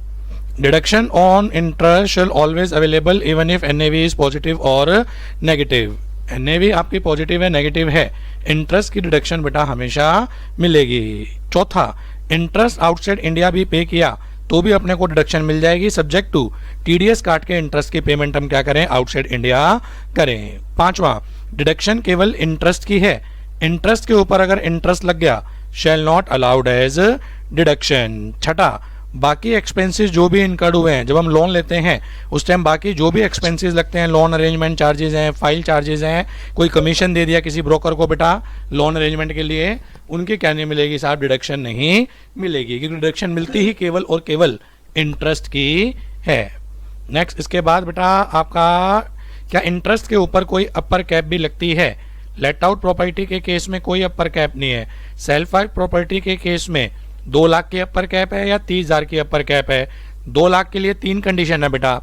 अगर लोन 1 अप्रैल 99 या उसके बाद लिया है, एक्विजिशन और कंस्ट्रक्शन के लिए लिया है, और एक्विजिशन और कंस्ट्रक्शन 5 साल के अंदर अंदर कंप्लीट कर देते हैं, 5 year from the end of financial year in which loan has taken. इस केस में बेटा 2 लाख की अपर कैप बनेगी। इसके अलावा कितने मर्जी केस बनते रहें, 30,000 की अपर कैप। इंटरेस्ट जब भी कंप्यूट करते हैं, इंटरेस्ट ऐसे कंप्यूट होगा, करंट ईयर का अलग, प्री कंस्ट्रक्शन पीरियड का अलग। करंट ईयर का तो सारा उसी साल अलाउड होगा, प्री कंस्ट्रक्शन पीरियड की 5 इंस्टॉलमेंट बनती हैं। 1/5 बोल दो, 20% बोल दो, या 5 एनुअल इक्वल इंस्टॉलमेंट। एक छोटा सा एग्जांपल इसका प्रैक्टिस कर लेते हैं और आगे बढ़ते हैं। फिर आप लिख रहे हैं बेटा मेरे साथ साथ? हाँ जी सर, लिख। केस 1 लेट आउट प्रॉपर्टी है। इंटरेस्ट करंट ईयर का, इंटरेस्ट प्री कंस्ट्रक्शन पीरियड का। करंट ईयर का इंटरेस्ट है 2.5 लाख, प्री कंस्ट्रक्शन पीरियड का इंटरेस्ट है 4 लाख। तो करंट ईयर में टोटल कितने इंटरेस्ट की रिडक्शन मिलेगी? प्रॉपर्टी आपकी लेट आउट प्रॉपर्टी है। सर 2.5 लाख तो सारा अलाउड होता है, करंट ईयर वाले का तो 100% है ना, प्लस जो पिछले सालों का है प्री कंस्ट्रक्शन पीरियड का, उसके कितने इंस्टॉलमेंट? 5। तो 2.5 लाख का तो 2.5 लाख आपका ये अलाउड हो जाएगा, 2.5 लाख ये अलाउड हुआ बेटा आपका, और 4 लाख का 1/5 कितना हो गया बेटा आपका? 80,000। टोटल जो इंटरेस्ट अलाउड होगा ये अलाउड होगा 3,30,000। क्या कोई अपर कैप लगेगी? जल्दी बोलें। No no, let out property है, नो अपर कैप। चाहे 3,30,000 हो, चाहे कितना मर्जी हो, लेट आउट प्रॉपर्टी ऊपर एज्यूम करा था ना बेटा, कोई अपर कैप नहीं लगेगी। Take another example. फिर लेट आउट प्रॉपर्टी ले लेते हैं। करंट ईयर का रेंट आपका इंटरेस्ट बन रहा था 1 लाख, प्री कंस्ट्रक्शन का टोटल बन रहा था 1.5 लाख। तो कितने की रिडक्शन मिलेगी? कितने की मिलेगी बेटा? 1 लाख तो सारा का सारा अलाउड होगा, 1.5 लाख के कितने इंस्टॉलमेंट? 5 installments. 5 इंस्टॉलमेंट। तो 1 लाख प्लस 30,000. 30,000। टोटल इंटरेस्ट जो अलाउड होगा 1,30,000, और किसी टाइप की कोई अपर कैप नहीं, क्योंकि लेट आउट है, सारा का सारा इंटरेस्ट अलाउड होगा, नो अपर कैप। नेक्स्ट मान लो बेटा, एज्यूम कर लेता हूं मैं सेल्फ ऑक्यूपाइड है।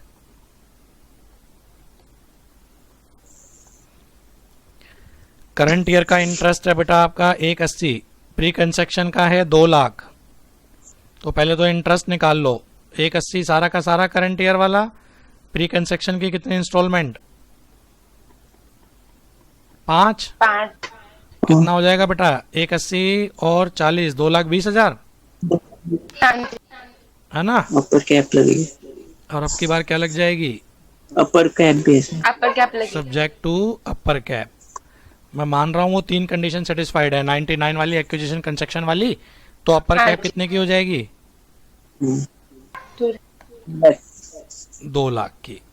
इससे ज्यादा इंटरेस्ट अलाउड नहीं होगा। बन रहा है 2,20, पर डिडक्शन मिलेगी कितने की बेटा? 2 लाख की। Take another example. फिर एज्यूम कर लेता हूं बेटा कि मैं सेल्फ ऑक्यूपाइड है। सेल्फ ऑक्यूपाइड के केस में ये बन रहा है बेटा आपका 80,000, और ये बन रहा है बेटा आपका 1 लाख। तो इंटरेस्ट कितना अलाउड होगा? 80,000 तो सारा अलाउड होगा, और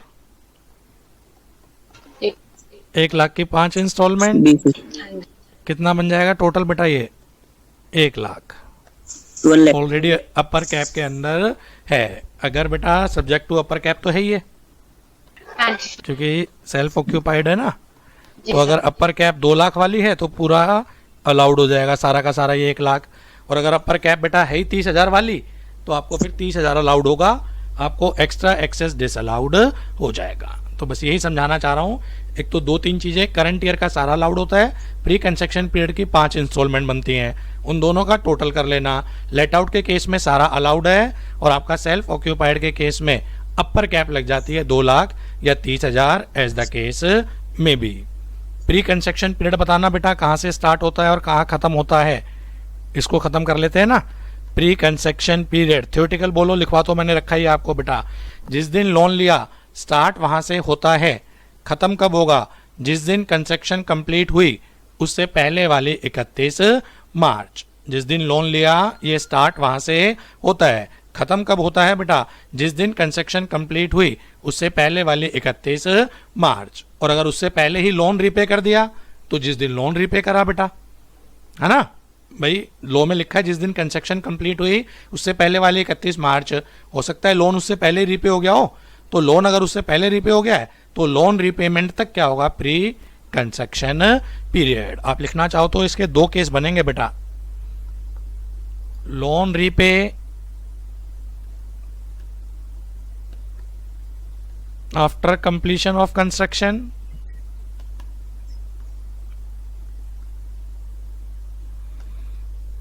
या लोन रीपेड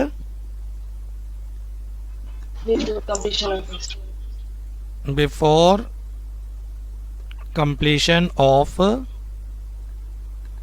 कंस्ट्रक्शन। अगर बिफोर कंप्लीशन है तो प्री कंस्ट्रक्शन पीरियड कहां से कहां तक होगा?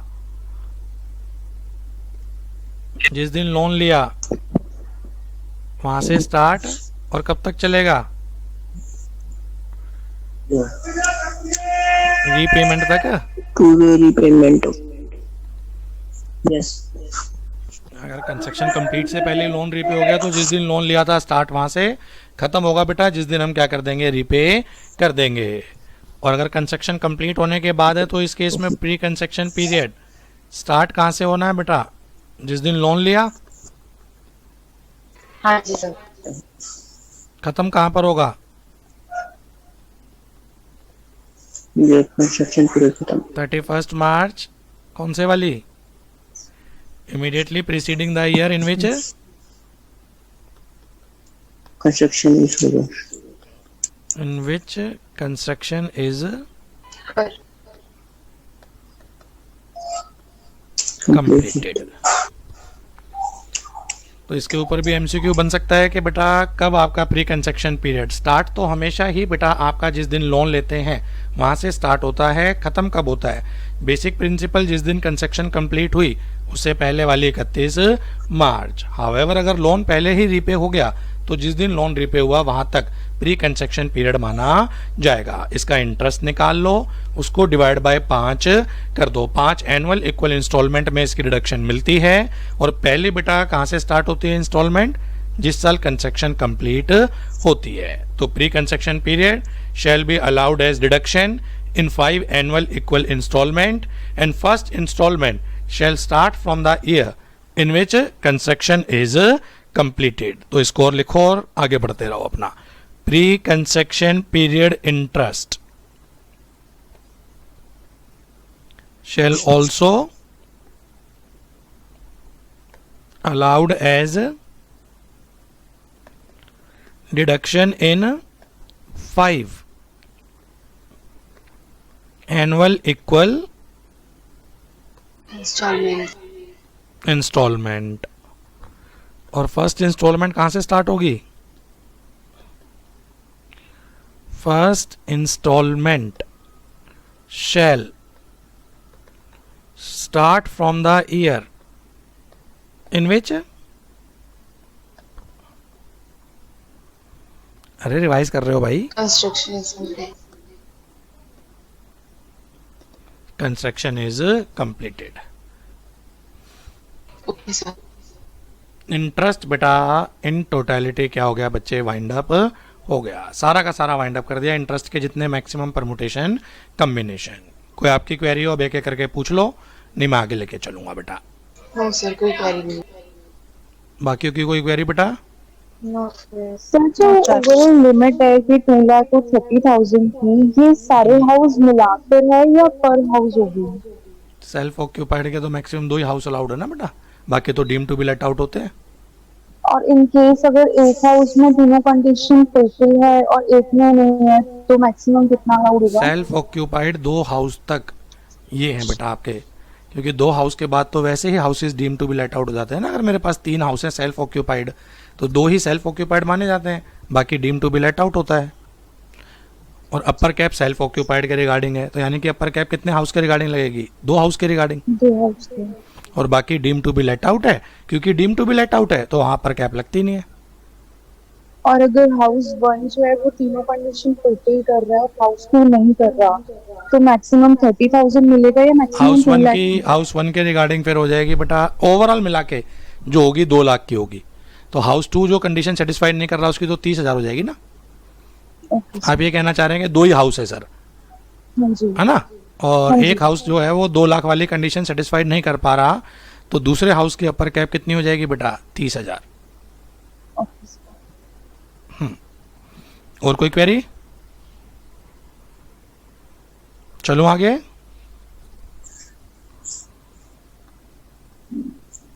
अनरियलाइज रेंट, एक बार थियोरेटिकल कॉन्सेप्ट समझ लो, क्योंकि फिर मैं प्रैक्टिकल जीएवी निकालना सिखाऊंगा। वो जीएवी निकलते फिर तो 90-95% चैप्टर कंप्लीट हो जाता है ना।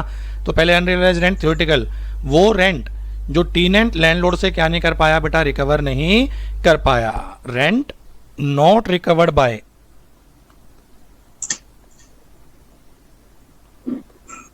Landlord from his Tenant. Tenant. जो टेनेंट से बेटा हम रेंट रिकवर नहीं कर पाए, रेंट लेके वो भाग गया, उस रेंट को बोलते हैं अनरियलाइज रेंट। एब्रीविएशन बना रहा हूं UR. Unrealise rent is not chargeable to income tax subject to satisfaction of following condition.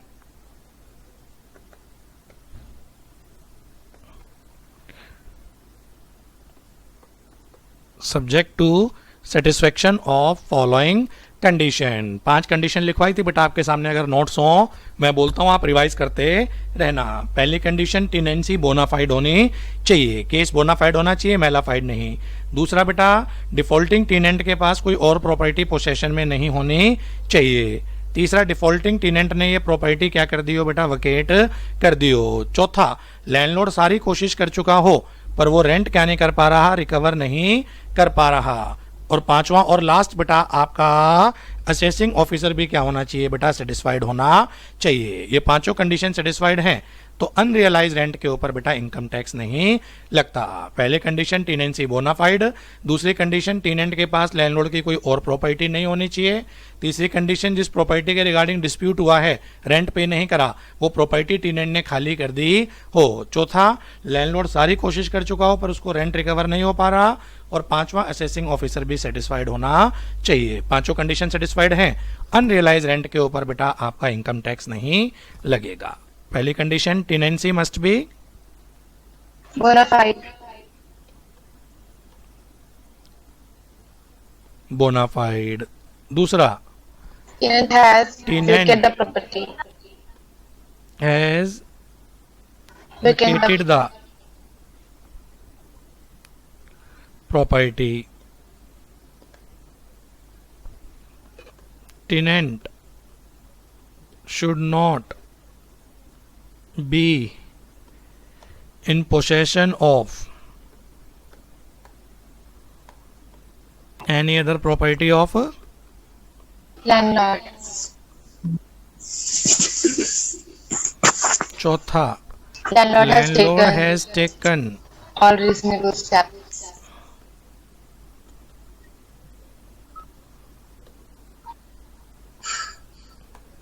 landlord has taken all reasonable step to recover the Unrealized rent. rent. And पांचवा Assisting officer must be satisfied. AOB बेटा satisfied होना चाहिए। ये सारी condition satisfied हैं तो आपका बेटा इनकम टैक्स नहीं लगेगा अनरियलाइज रेंट के ऊपर। ये तो थ्योरेटिकल फेज हुआ। प्रैक्टिकल क्वेश्चंस में मैं सिखा देता हूँ कि कैसे सॉल्व करेंगे, वो जीएवी निकालना भी सिखा देता हूँ और उसके through treatment of unrealise rent भी। तो अब अगला टॉपिक मैं ले रहा हूँ जो इस चैप्टर की बैकबोन है बेटा, how to compute gross annual value. Okay, sir. How to compute gross annual value. Total 4 case होते हैं बेटा। पहला case, when Property is let out throughout the whole year. property is let out throughout the whole year, और आप लिख रहे हो बेटा, ठीक है। जी। when property is let out throughout the whole year, property जब पूरे साल के लिए क्या है बेटा, let out है। लॉसेज म्युनिसिपल वैल्यू को लिखो, लॉसेज फेयर रेंटल वैल्यू को लिखो,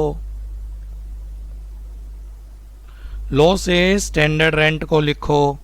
तो पहले तो यहीं तक ले लो, पहले इन दोनों का हायर जी सर। और फिर इसको कंपेयर कर देना स्टैंडर्ड रेंट से उन दोनों का लोअर, Lower. उसको बोलते हैं एक्सपेक्टेड रेंट। Expected rent. तो अगर मैं एक्सपेक्टेड रेंट को डिफाइन करूं कि क्या बनेगा एक्सपेक्टेड रेंट, एक्सपेक्टेड रेंट होता है हायर ऑफ, MB. एक मिनट बेटा माइक को म्यूट कर बच्चे हैं, हायर ऑफ म्युनिसिपल वैल्यू और fair rental value but subject to standard rent. ये आ गया अपना एक्सपेक्टेड रेंट। एक्सपेक्टेड रेंट को कंपेयर करा जाता है एक्चुअल रेंट से, और एक्चुअल रेंट में इंपॉर्टेंट चीज अनरियलाइज को छोड़ के, जो मिला ही नहीं उसको छोड़ दो, या ऐसा बोल दो जो मिला है उसको ले लो रियलाइज वाला। एक्सपेक्टेड रेंट और एक्चुअल रेंट को कंपेयर कर दो, other than unrealised whichever is higher Higher. Is the GAV. तो आपको करना क्या है, सबसे पहले municipal value, fair rental value, इन दोनों का हायर ले लेना, उस हायर को कंपेयर करना बेटा स्टैंडर्ड रेंट से, उनका विच एवर इज लोअर ले लेना, उसको लॉ में बोलते हैं एक्सपेक्टेड रेंट। फिर उसको कंपेयर कर देना actual rent other than unrealise rent से, whichever is higher is the GAV। जैसे एग्जाम्पल बनाता हूं, आप लिख रहे हैं, थोड़ा ऊपर जाइए। स्क्रीनशॉट ले ले बेटा, ना लिख पाए तो बच्चे, क्योंकि दो चीजें इकट्ठे नहीं कर पाओगे, लिखना और सुनना। ये तो करवा रखा है मैंने नॉर्मल उसमें बैच में, हाँ जी सर। इसलिए स्पीड को मेंटेन रहने दो बेटा। अगर नहीं लिख पा रहे हो स्क्रीनशॉट लेते रहो बस, आप बाद में अपना फेयर करते रहना। और नोट्स मैंने सारे आपको दे रखे हैं हैंड रिटन। चलिए case 1, municipal value 5 lakh, fair rental value 7 lakh, standard rent आपका 4 लाख,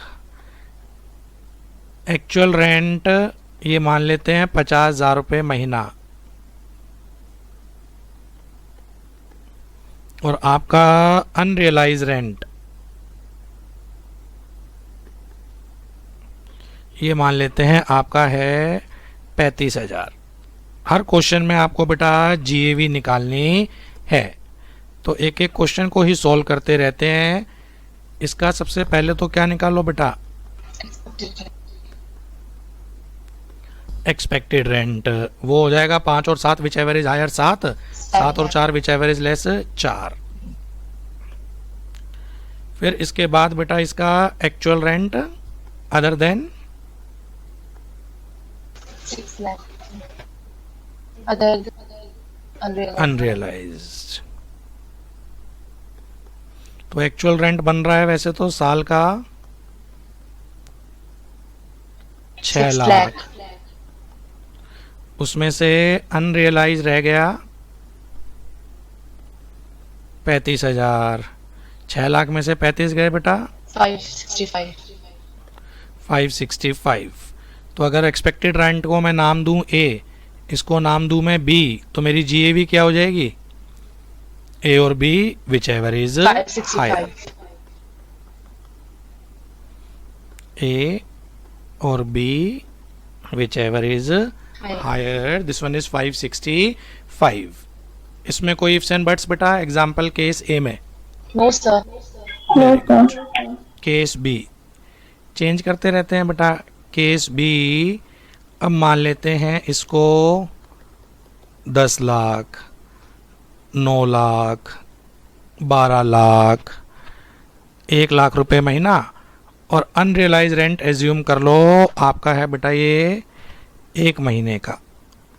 कभी वो अमाउंट में देगा, कभी वो मंथ में देगा, वो कैसे मर्जी दे, हमें तो तैयार रहना है बेटा.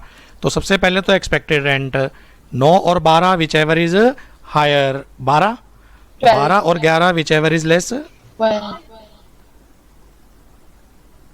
11 सर तो ये एक्सपेक्ट म्यूनिसिपल वैल्यू और fair rent whichever is higher. 9 और अच्छा 10 और 9 है. हाँ जी 9 और 10 विच एवर इज हायर, ये हो गया बेटा आपका 10. 10 और 12 whichever is less. 10 expected rent बेटा 10, sorry okay sir. Expected rent आ गया 10. एक्चुअल रेंट रियलाइज लेना है तो उसको निकालते हैं. 1 लाख रुपए महीना बन रहा है 12 लाख, पर 1 महीने का तो अनरियलाइज है ना. हाँ जी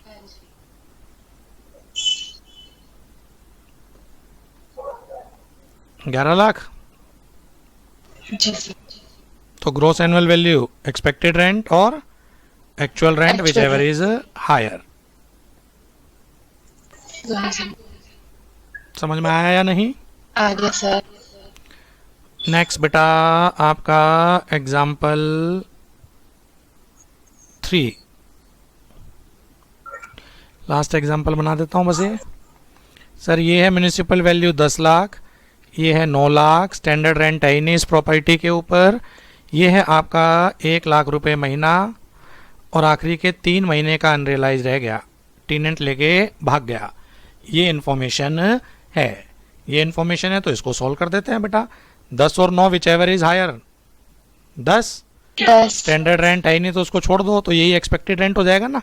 हाँ जी एक्चुअल रेंट बेटा, Yes, 10. एक्चुअल रेंट आपका बन रहा है वैसे तो 12 लाख, और 12 मिला थोड़ी ना है, 3 महीने का अनरियलाइज है. Yes. जी सर. 3 लाख. मिला कितना है? 9 लाख. 9 लाख.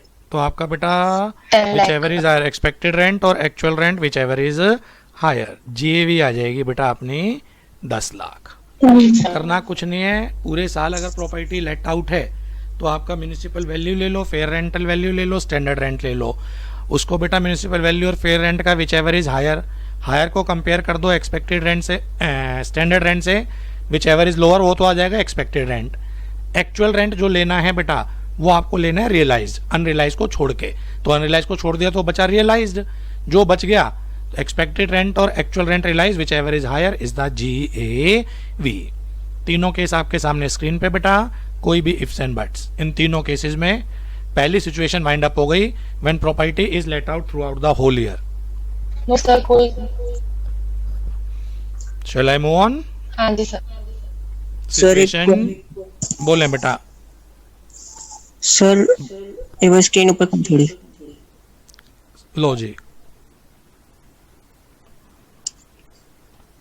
सर बता बेटा. यहाँ पर अगर हमें 10 लाख एक्सपेक्टेड रेंट होता है और हमें अनरियलाइज्ड 1 महीने का भी नहीं होता है यहाँ पर, तो एक साथ से 0 होना चाहिए यहाँ पर एक्चुअल रेंट. अनरियलाइज कोई है ही नहीं. नहीं सर, अनरियलाइज्ड रेंट हमारा पूरा मतलब 12 मंथ का है. 12 मंथ्स का पूरा. मतलब कुछ मिला ही और- नहीं. आप ये कहना चाह रहे हैं कि 1 रुपया भी नहीं मिला? Yes sir. तो तो एक्चुअल फिर रेंट तो हो जाएगा बेटा आपका नील. एक्सपेक्टेड रेंट है 10 लाख, नील और 10 lakh whichever is higher. GAV 10 lakh हो जाएगी. फिर सर फिर आप ये लास्ट फिर वाले थोड़ा केस डाउट. को कह रहे हैं कि जी कुछ भी नहीं मिल पाया मुझे, तो फंसोगे. Yes sir. एक्सपेक्टेड रेंट तो आपका है ही 10, एक्चुअल रेंट बेटा आपका है नील. तो नील और 10 lakh whichever is higher. 10 lakh के ऊपर आपको GAV मान ली जाएगी. ये कह सकते हैं कि मिला ही नहीं हरासमेंट तो- है. 1 रुपया भी नहीं मिल रहा और इनकम टैक्स देना पड़ रहा है. Yes sir. बिल्कुल देना पड़ेगा. ठीक है, ओके. चलूं आगे. हाँ जी सर. यस. केस 2 ये थोड़ा टेक्निकल है. How to compute GAV when property is Part of year let out and part of year line vacant. part of the year let out and part of the year lying vacant. कुछ time के लिए property let out है, कुछ time के लिए property vacant है. पहला काम तो जो आपको करना है, एक्सपेक्टेड रेंट निकालना है पूरे साल का.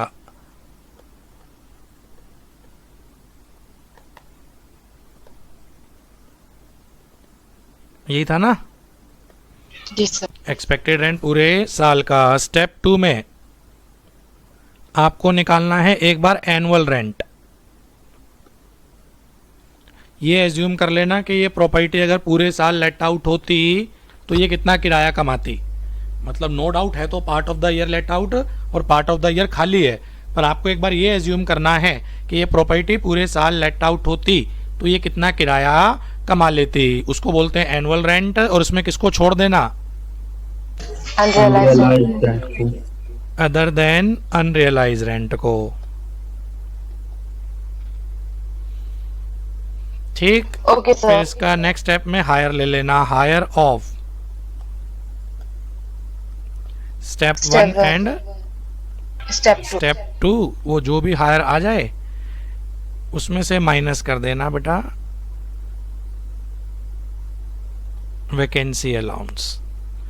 वैकेंसी अलाउंस का मतलब जितने टाइम प्रॉपर्टी खाली थी,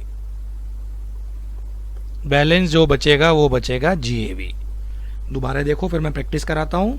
सर एक्सपेक्टेड रेंट तो हमेशा पूरे साल का लेना है. स्टेप 2 थोड़ा सा एक आपका टफ, क्या बोलूँ उसको, बस प्रैक्टिस कर लेना, थोड़ा टेक्निकल है.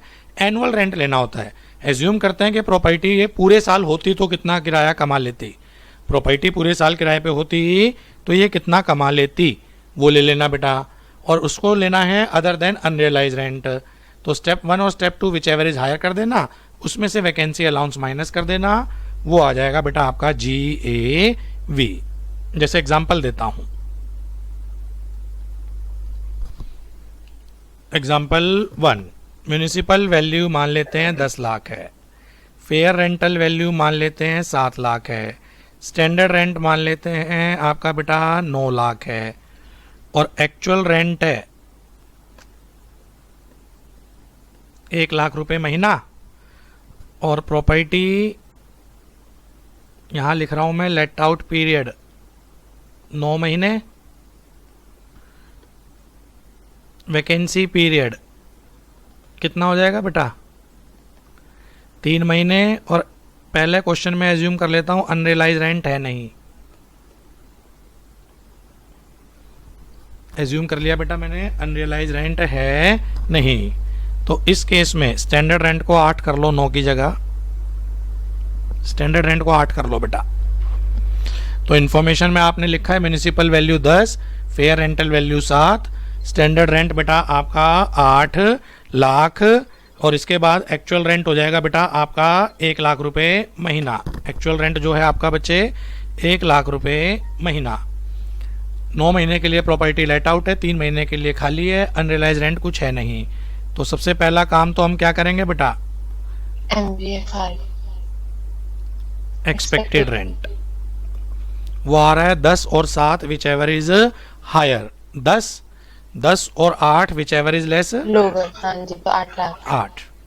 फिर हमें क्या लेना है, Actual. एनुअल रेंट जी. है ना. एनुअल रेंट में किसको छोड़ के, Other than unrealized. अनरियलाइज तो अभी इस क्वेश्चन में है ही नहीं. तो पूरे साल ये प्रॉपर्टी लेट आउट होती तो कितना किराया कमा लेती. 12 lakh. तो इन दोनों का विच एवर इज हायर ले लो. 12 लाख. इन दोनों का विच एवर इज हायर कितना हो गया बेटा 12 lakh. 12 लाख. पर ये आंसर नहीं होगा, इसमें से क्या माइनस करते हैं, Loss due to vacancy. Loss due to vacancy period. इसको हम बोल देते हैं वैकेंसी पीरियड अलाउंस. 3 महीने प्रॉपर्टी खाली रही है ना, हाँ जी. 3 महीने का रेंट कितना बनता है, 3 lakh. उसको माइनस कर लो. बैलेंस जो बचेगा ये बचेगा बेटा आपका नहीं है। GAV। Okay, sir. Expected rent पूरे साल का, एनुअल रेंट में बेटा अदर देन अनरियलाइज रेंट लेते हैं पूरे साल का, विच एवर इज हायर कर देते हैं, उसमें से माइनस कर देते हैं लॉस ड्यू टू वैकेंसी। एक अनदर एग्जांपल अब की बार मैं अनरियलाइज रेंट भी ले रहा हूँ। म्यूनिसिपल वैल्यू मान लेते हैं बेटा आपकी 15 लाख, फेयर रेंटल वैल्यू मान लेते हैं बेटा 14 लाख, स्टैंडर्ड रेंट मान लेते हैं बेटा 18 लाख, एक्चुअल रेंट मान लेते हैं बेटा 1.5 लाख रुपए महीना। लेट आउट है बेटा आपका 10 महीने, तो वैकेंसी कितने टाइम हो जाएगी? 2 महीने। और कुछ अनरियलाइज भी है हमारा 2 लाख रुपए का। क्वेश्चन अपने आप बोलेगा कितने का अनरियलाइज्ड है।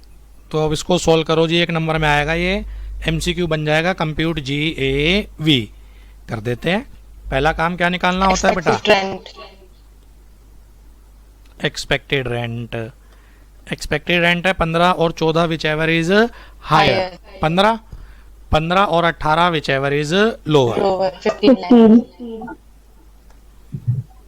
सेकंड में क्या निकालना होता है अपने को? Annual rent. Other than unrealized annual rent. Rent में किसको छोड़ के? Unrealized rent. Other than unrealise rent. तो यही 1.5 लाख अगर पूरे साल के लिए लेट आउट होता, 1.5 लाख रुपए महीना है ना बेटा, जी सर। ये 1.5 लाख अगर पूरे साल के लिए लेट आउट होता तो 18 लाख किराया आता माइनस 2 लाख का अनरियलाइज्ड। हाँ जी। कितना बचेगा एनुअल रेंट बेटा? 16 लाख। 16 लाख। ये हो गया एनुअल रेंट। ये हो गया बेटा अब अपना एक्सपेक्टेड रेंट। क्या लेते हैं? इन दोनों का higher. Which ever is higher. Is the 16 lakh, और इसमें से क्या माइनस करते हैं? Loss due to vacancy. Loss due to Vacancy. Vacancy period. कितने टाइम प्रॉपर्टी खाली रही है ये? 2 महीने। 2 महीने का किराया कितना बनता है? 3 lakh. 3 लाख। तो कितना बच गया बेटा? 13 GAV। 13 lakh.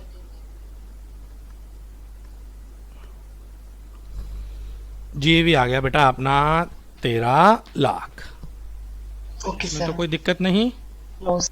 No, अब sir. एग्जाम में कई बार तो वो अनरियलाइज रेंट दे देगा लमसम, वो उसकी प्रैक्टिस करा दी बेटा मैंने।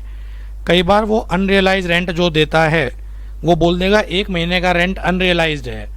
चलो जी वो भी देख लो एक बार। एक एग्जांपल और, municipal value 10 lakh, fair rental value 7 lakh, actual rent, standard rent है ही नहीं, मैं ले ही नहीं रहा जान के, 1,20,000 रुपये महीना। लेट आउट पीरियड मान लो, बोलो बेटा जो मन करे जल्दी से। 7 महीने। चलो 9 लिख दिया।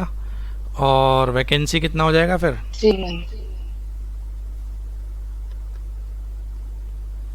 वैकेंसी रही है 3 महीने। और अब की बार वो क्वेश्चन ऐसे बोल देता है अनरियलाइज रेंट 1 महीने का, यानी कि 1 महीने का अगर वो बोलेगा तो कितना है अनरियलाइज रेंट, रुपीज में बोले तो 1,20,000। तो कई बार तो वो अमाउंट दे देता है बेटा, और कई बार वो बोलेगा कि 1 महीने का रेंट अनरियलाइज है, कोई दिक्कत नहीं। 1 महीने का कितना है? 1,20,000। हाँ जी सर। चलो अब कोशिश करो सोल्व करने की। सबसे पहले एक्सपेक्टेड रेंट। कितना आएगा एक्सपेक्टेड रेंट? स्टैंडर्ड तो है ही नहीं ना बेटा आपका, जी। तो मैं बोल सकता हूँ ये आएगा 10 और 7 whichever is higher. Which ever is higher. 10 lakh. 10 lakh. Annual rent other than Unrealized rent. Unrealized. तो एनुअल रेंट पहले तो पूरे साल का, ये हो गया 1440। क्या माइनस करें इसमें से? Unrealized rent. अनरियलाइज 1 महीने का कितना? 1,20,000. तो कितना बच जाएगा बेटा ये 14 में से 13,20,000 ये हो गया अपना annual rent whichever is higher. Expected rent और annual rent whichever is higher लेते हैं ना बेटा, तो विच एवर इज हायर कितना आ रहा है? अब इसमें से माइनस कर दो। लॉस ड्यू टू वैकेंसी 3 महीने का 1,20,000 into 3 1,20,000 इंटू 3 360 कितना बचेगा बेटा? 9,60,000 9,60,000 इज द GAV। ये अपना केस 2 कंप्लीटली वाइंड अप हो गया। Property part of the year let out, part of the year lying vacant. Simple है बेटा। पहला हो गया property let out throughout the whole year, दूसरा हो गया बेटा part of the year let out, part of the year lying vacant. तीसरे पे आओ बेटा। सर बोलने बेटा। सर अगर ये क्वेश्चन में दिया जाए कि अनरियलाइज्ड रेंट पिछले साल का भी है कुछ, तो क्या करेंगे? अनरियलाइज्ड रेंट जो पहले के सालों के होंगे वो तो पहले के सालों में एडजस्ट हो चुके होंगे ना बेटा। नहीं सर, भाई मान लो आपका प्रीवियस ईयर 20-21 है, क्वेश्चन में वो बोल रहा है 19-20 का भी अनरियलाइज्ड रेंट है, 20-21 का भी है, तो आप तो 20-21 का ही कंसीडर करोगे ना बेटा। अच्छा ओके सर। क्योंकि सिलेबस में ही आपके 20-21 है, जिस साल का अनरियलाइज्ड रेंट है उसी साल का तो कंसीडर होगा। हाँ जी हाँ जी। बनाओ ये क्वेश्चन, पिछले साल का इग्नोर करना है बस आपको। Okay sir. चलो case 3, when property is part of year let out, part of year part of the year let out let out and and part of the year self-occupied. part of the year self occupied by owner. self occupied by owner। Simple है, case 1 की तरह है, बस ये पहला काम क्या करना है, एक्सपेक्टेड रेंट निकालना है। पूरे साल का, हाँ जी। Actual rent actual time period. Actual time period. Actual time period का, whichever is Whichever is higher is the GAV. whichever is higher higher is the GAV। तो इसमें तो कुछ है ही नहीं बेटा। एक्सपेक्टेड रेंट पूरे साल का, actual rent actual time period का, whichever is higher is the GAV। जैसे एग्जाम्पल अगर एक लें, 7 महीने मान लेते हैं बेटा आपका लेट आउट है, 5 महीने SSC उसमें खुद रहा था। Self occupied by owner. इस केस को कैसे सॉल्व करें? Municipal value 10 lakh, fair rental value बेटा आपका 8 लाख, एक्चुअल रेंट मान लेते हैं बेटा आपका 80,000 रुपये महीना, और कोई इंफॉर्मेशन नहीं है, तो क्या हो जाएगा बेटा आपका एक्सपेक्टेड रेंट? एक्सपेक्टेड रेंट 10 और 8 whichever is Higher than higher. Standard rent तो है ही नहीं ना बेटा। एक्चुअल रेंट कितना है, एक्चुअल टाइम पीरियड का लेना है। 9,60,000। 80,000 इंटू कितना महीने का था बेटा? 7।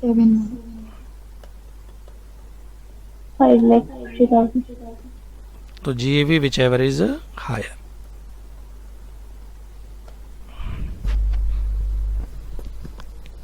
फर्स्ट केस की तरह है बेटा ये, एक्सपेक्टेड रेंट पूरे साल का, बस यहाँ याद रखना actual rent actual time period का क्या करना है, कंसीडर करना है। I hope you are getting the issue. जी sir.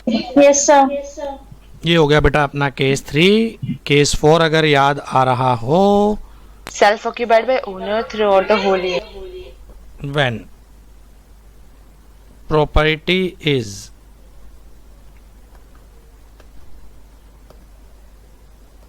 self occupied by owner throughout the whole year, whole year. इस केस में तो बड़ा बड़ा याद कराया था बेटा, एनएवी नील, नील। एनएवी नील होती है तो 2-4 नोट डाल दो इसके ऊपर, आपके समझ में आ जाएगा सारा बेटा। यानी कि इस केस में जीएवी निकालनी नहीं होती, हाँ जी। जीएवी निकालनी नहीं होती तो म्यूनिसिपल टैक्सेस पेड मैं बोल सकता हूँ इग्नोर करने हैं, क्योंकि एनएवी ही नील है। जी सर। तो यहाँ पर municipal tax paid by owner shall have, no relevance. Ignore करो।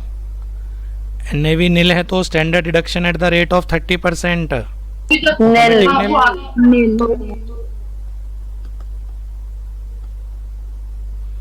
Automatic nil, ji.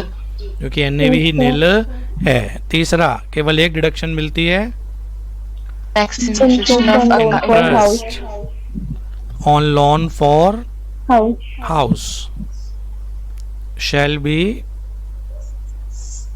allowed as reduction, subject to a upper cap of 2,30,000 as the case may be. 2 lakh or 30,000, 30,000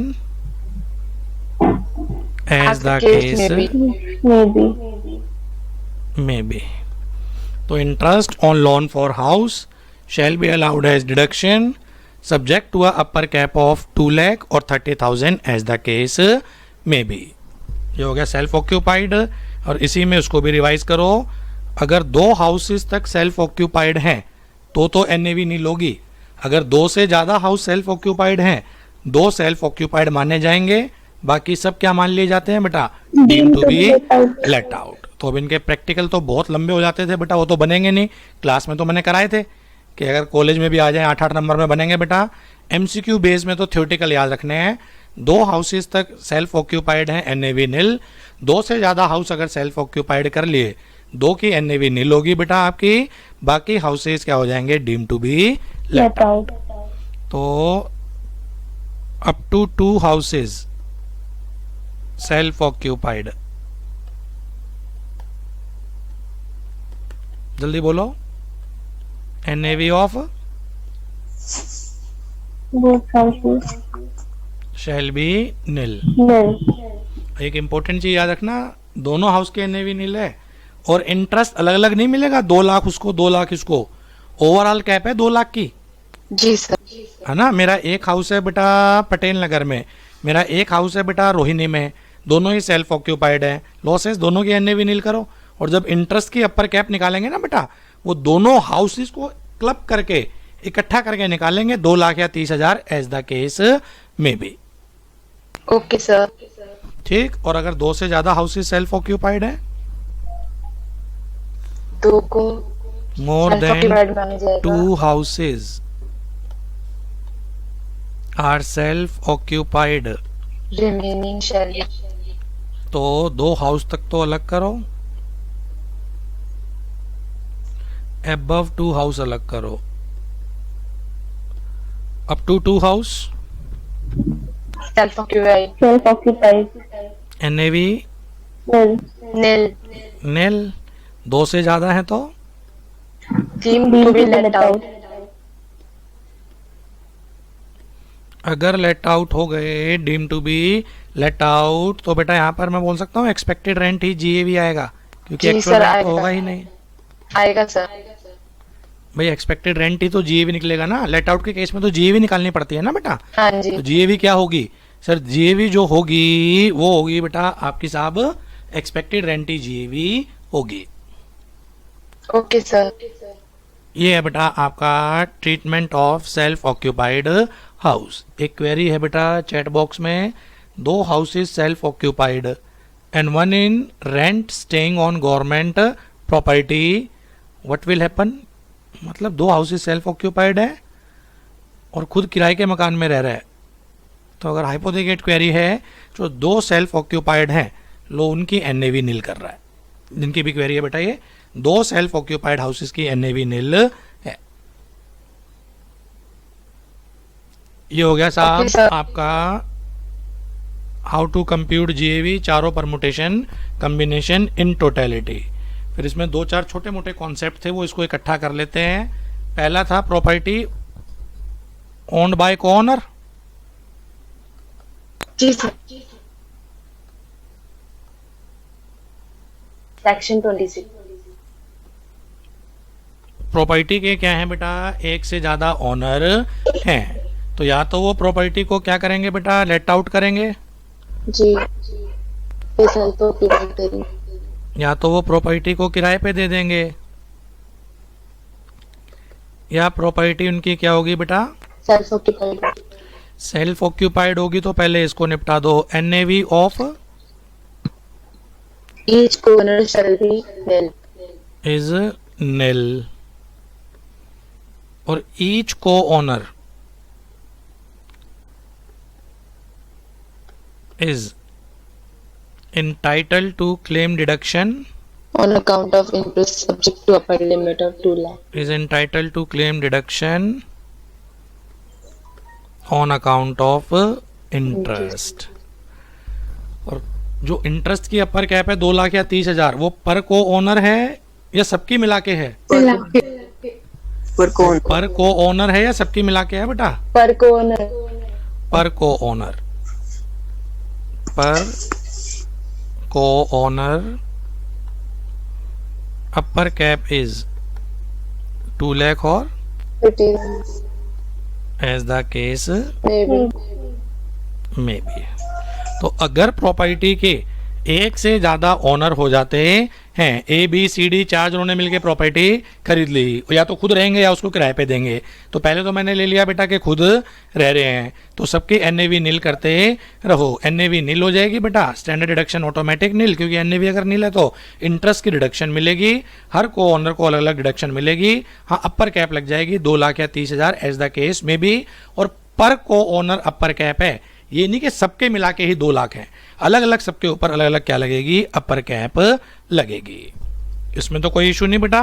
no sir. Self occupied में let out के case में कैसे बताया था बेटा, पहले assume कर लेना एक ही ओनर है, एज यूजुअल क्या निकाल लेना, इनकम फ्रॉम हाउस प्रॉपर्टी, फिर वो जो इनकम निकल के आ जाए उसको बांट देना ईच को ओनर में।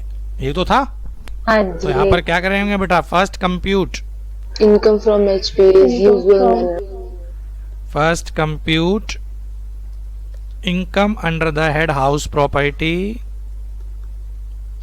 इन usual manner. in usual manner, जैसे निकालते हैं। फिर जब वो इनकम निकल के आ जाए, determine proportion such income amongst Co-owner, each of their ownership. co-owner in the ratio of their Ownership. Ownership. तो को ओनर में बस ये याद रखने लायक है, या तो वो लेट आउट करेंगे या सेल्फ ऑक्यूपाइड होगा। लेट आउट करेंगे तो एज यूजुअल पहले क्वेश्चन सॉल्व कर लेना, वो इनकम निकल के आ जाएगी।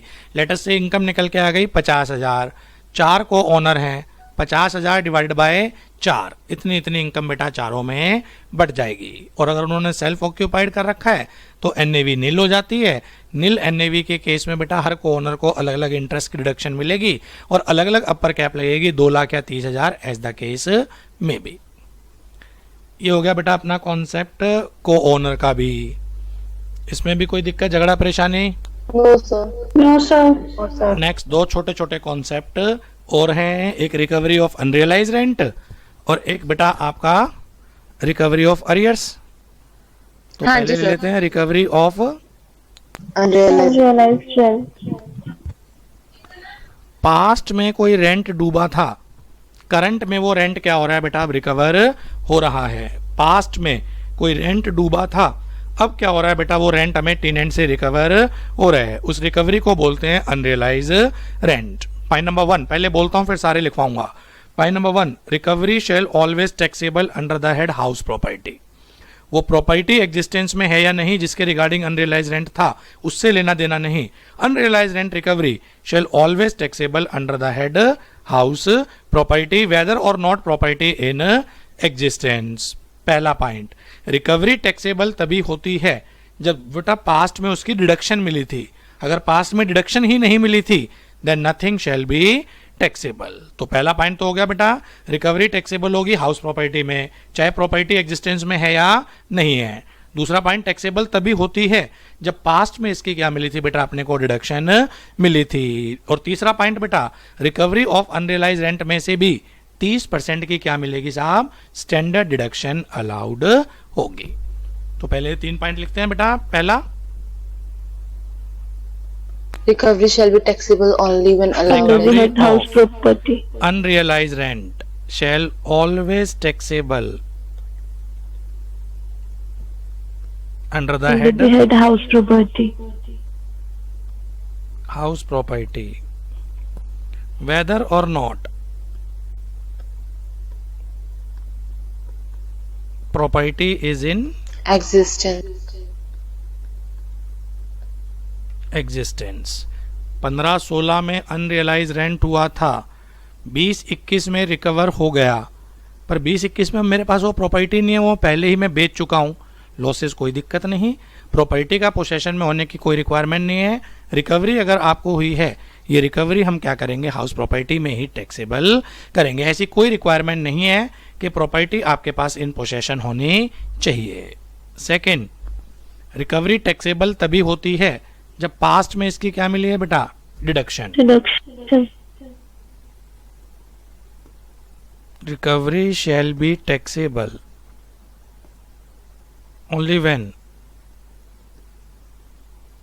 It was allowed as Reduction in past. Deduction in past. By number third, sir अगर standard deduction. Sir recovery interest के साथ मिलती है तब? इंटरेस्ट अदर सोर्स में जाएगा और जो रेंट वाला पोर्शन है वो हाउस प्रॉपर्टी में आएगा। Standard deduction at the rate of 30% shall be available again such recovery. और चौथा एग्जाम्पल के थ्रू समझाऊंगा मैं। वो नहीं होता था पास्ट में कुछ अलाउड हुआ है कुछ डिसअलाउड हुआ है। प्रीवियस ईयर 16-17 अनरियलाइज रेंट हुआ था 1 लाख का, पर डिडक्शन मिली थी मुझे 60,000 की। तो कितने की नहीं मिली थी? 40,000। ये 16-17 की कहानी है। कोई अनरियलाइज रेंट हुआ 1 लाख का, 60,000 की बेटा मुझे डिडक्शन मिली, 40,000 की मुझे डिडक्शन नहीं मिली। यह आ गया प्रीवियस ईयर 20-21। अब इसकी रिकवरी हो रही है। केस ए 10,000 की रिकवरी हुई, केस बी 25,000 की रिकवरी हुई, केस सी 45,000 की रिकवरी हुई, केस डी 75,000 की रिकवरी हुई, केस ई 1 लाख की रिकवरी हुई। सॉल्यूशन क्या सिखाया था बेटा मैंने? पहले रिकवरी किससे मानी जाती है? जिसकी डिडक्शन नहीं मिली। डिडक्शन नॉट अलाउड नहीं मिली, तो पहले तो ये 40 में से माना जाएगा। तो केस ए जो 10,000 रिकवर हुआ है ये 40 में से माना जाएगा। जब उसकी डिडक्शन ही नहीं मिली थी तो आज के टाइम क्या होगा केस ए में? नथिंग शैल बी टैक्सेबल, क्योंकि उसकी डिडक्शन ही नहीं मिली थी। रिकवरी 60 में से मानी 40 में से मानी जाती है बेटा, 60 में से नहीं। पहले रिकवरी किस में से मानी जाती है? डिडक्शन नॉट अलाउड में से। तो ये 10,000 माना जाएगा 40 में से, तो nothing shall be taxable. Case B 25,000 40 में से माना जाएगा, क्या आंसर होगा? Nothing shall be taxable. Case C 5,000 पहले 40 में से माने जाएंगे, तो 45 माइनस 40,000। और 30% की डिडक्शन देना मत भूलना, ये पक्का भटकोगे आप। मेरे ख्याल 3500 बचेगा ना। है ना? 30% की Yes, स्टैंडर्ड sir. डिडक्शन भी तो मिलती है ना बेटा। Yes, sir. Yes sir. और चौथे केस में कितने की रिकवरी हुई है बेटा? 75,000। 75 में से 40 तो वो माने जाएंगे जिसकी डिडक्शन नहीं मिली, यानी कि 35 टैक्सेबल होगा और उसमें से भी 30% की standard deduction. 24,500 sorry, 24,500। Very good. 1,00,000, 1,00,000 की रिकवरी हुई है, इसमें से 40 तो वो माने जाएंगे जो नॉट अलाउड वाले हैं, 60 टैक्सेबल होगा और उसमें भी 30% की standard deduction. 42,000। So this is the crux of recovery of unrealized rent in totality. अब इसमें कोई ifs and buts बेटा? No No, sir. sir. Next page. Sir यही वाला एग्जाम्पल फिर से बोल दीजिए कौन से वाला बेटा? जो आपने अभी अभी कराया ये। रिकवरी पहले अनरियलाइज इसमें से मानी जाती है जो डिडक्शन नहीं मिली। बस इस लाइन को कहीं लिख ले। पहले पढ़ा नहीं था क्या ये? जब पढ़ाया था पढ़ा था मैंने, लिखा हुआ भी है। बेटा, रिवाइज करके बैठा करो, मैं इसलिए बार बार बोलता हूँ, ये रिविजनरी चल रहा है। रिकवरी पहले 40 में से मानी जाएगी, डिडक्शन नॉट अलाउड में से, ओके सर। है ना? रिकवरी जो मानी जाती है डिडक्शन नॉट अलाउड में से मानी जाती है। तो जब डिडक्शन ही नहीं मिली थी पास्ट में, तो रिकवरी भी अब टैक्सेबल नहीं होगी। Okay sir. और कोई ifs and buts? No sir. No sir. चलो नेक्स्ट, इसके बाद था बेटा recovery of arrears of rent.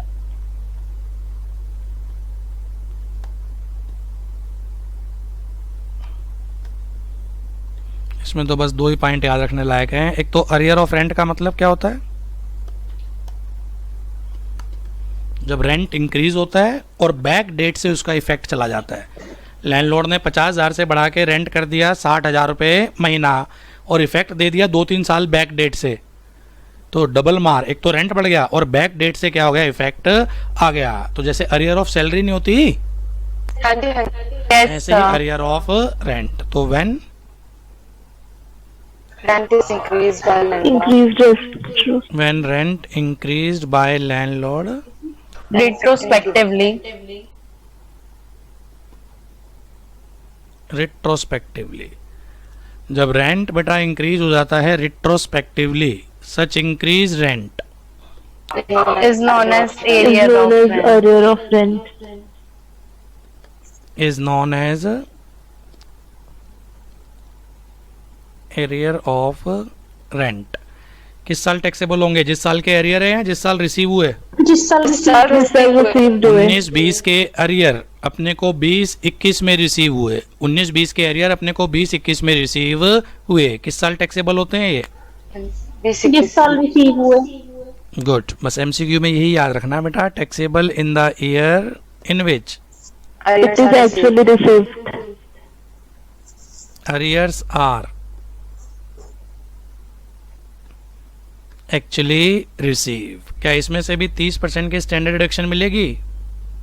Yes sir मिलेगी। Yes sir। Yes, standard deduction at the rate of 30% shell be allowed. तो 3-4 पॉइंट। एक तो अरियर होता क्या है? अरियर होता है जब रेंट बेटा बैक डेट से, पीछे के सालों से क्या हो जाता है, रेंट इंक्रीज हो जाता है, उसको बोलते हैं arrear of rent, just like arrear of salary.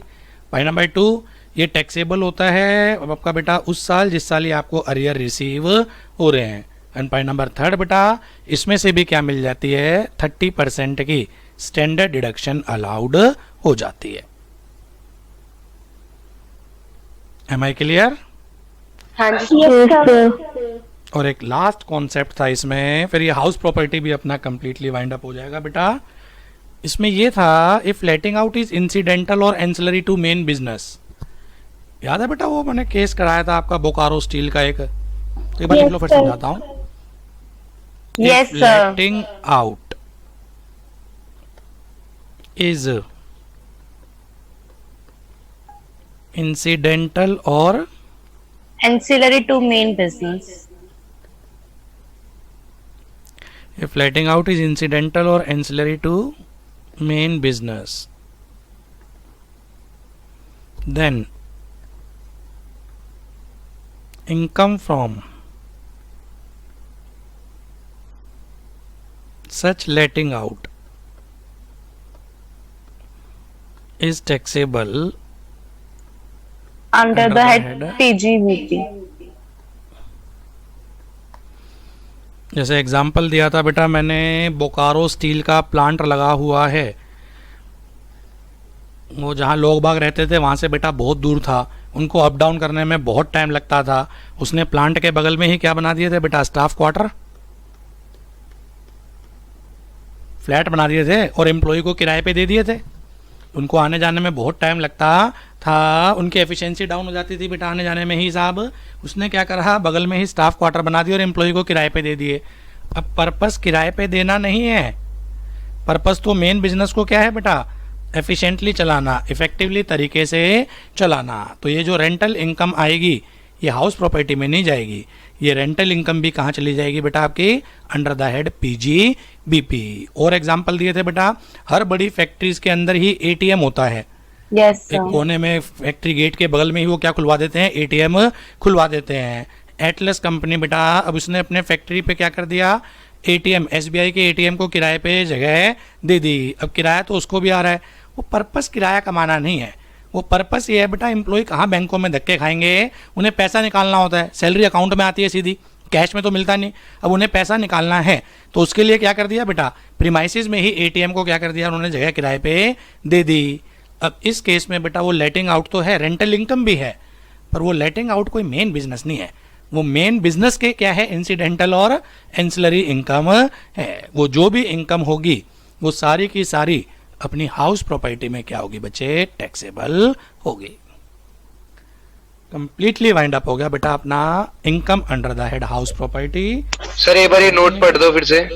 If letting out is incidental or ancillary to main business, then income from such letting out is taxable under the head PGBP। एक बार तेजी से check करो बेटा, कुछ रह तो नहीं गया, आई थिंक सारा ही ले लिया मैंने। सर वो रह गया SSC engaged in business of property वाला टॉपिक। लिखवा तो लास्ट क्लास में दिया था, चेन्नई प्रॉपर्टी करवा तो दिया। हाँ जी सर, हो गया। चेन्नई प्रॉपर्टी करवा तो दिया। अगर एसएससी का काम ही किराए पे देने का है तो चेन्नई प्रॉपर्टी बेटा PGBP में जाएगा।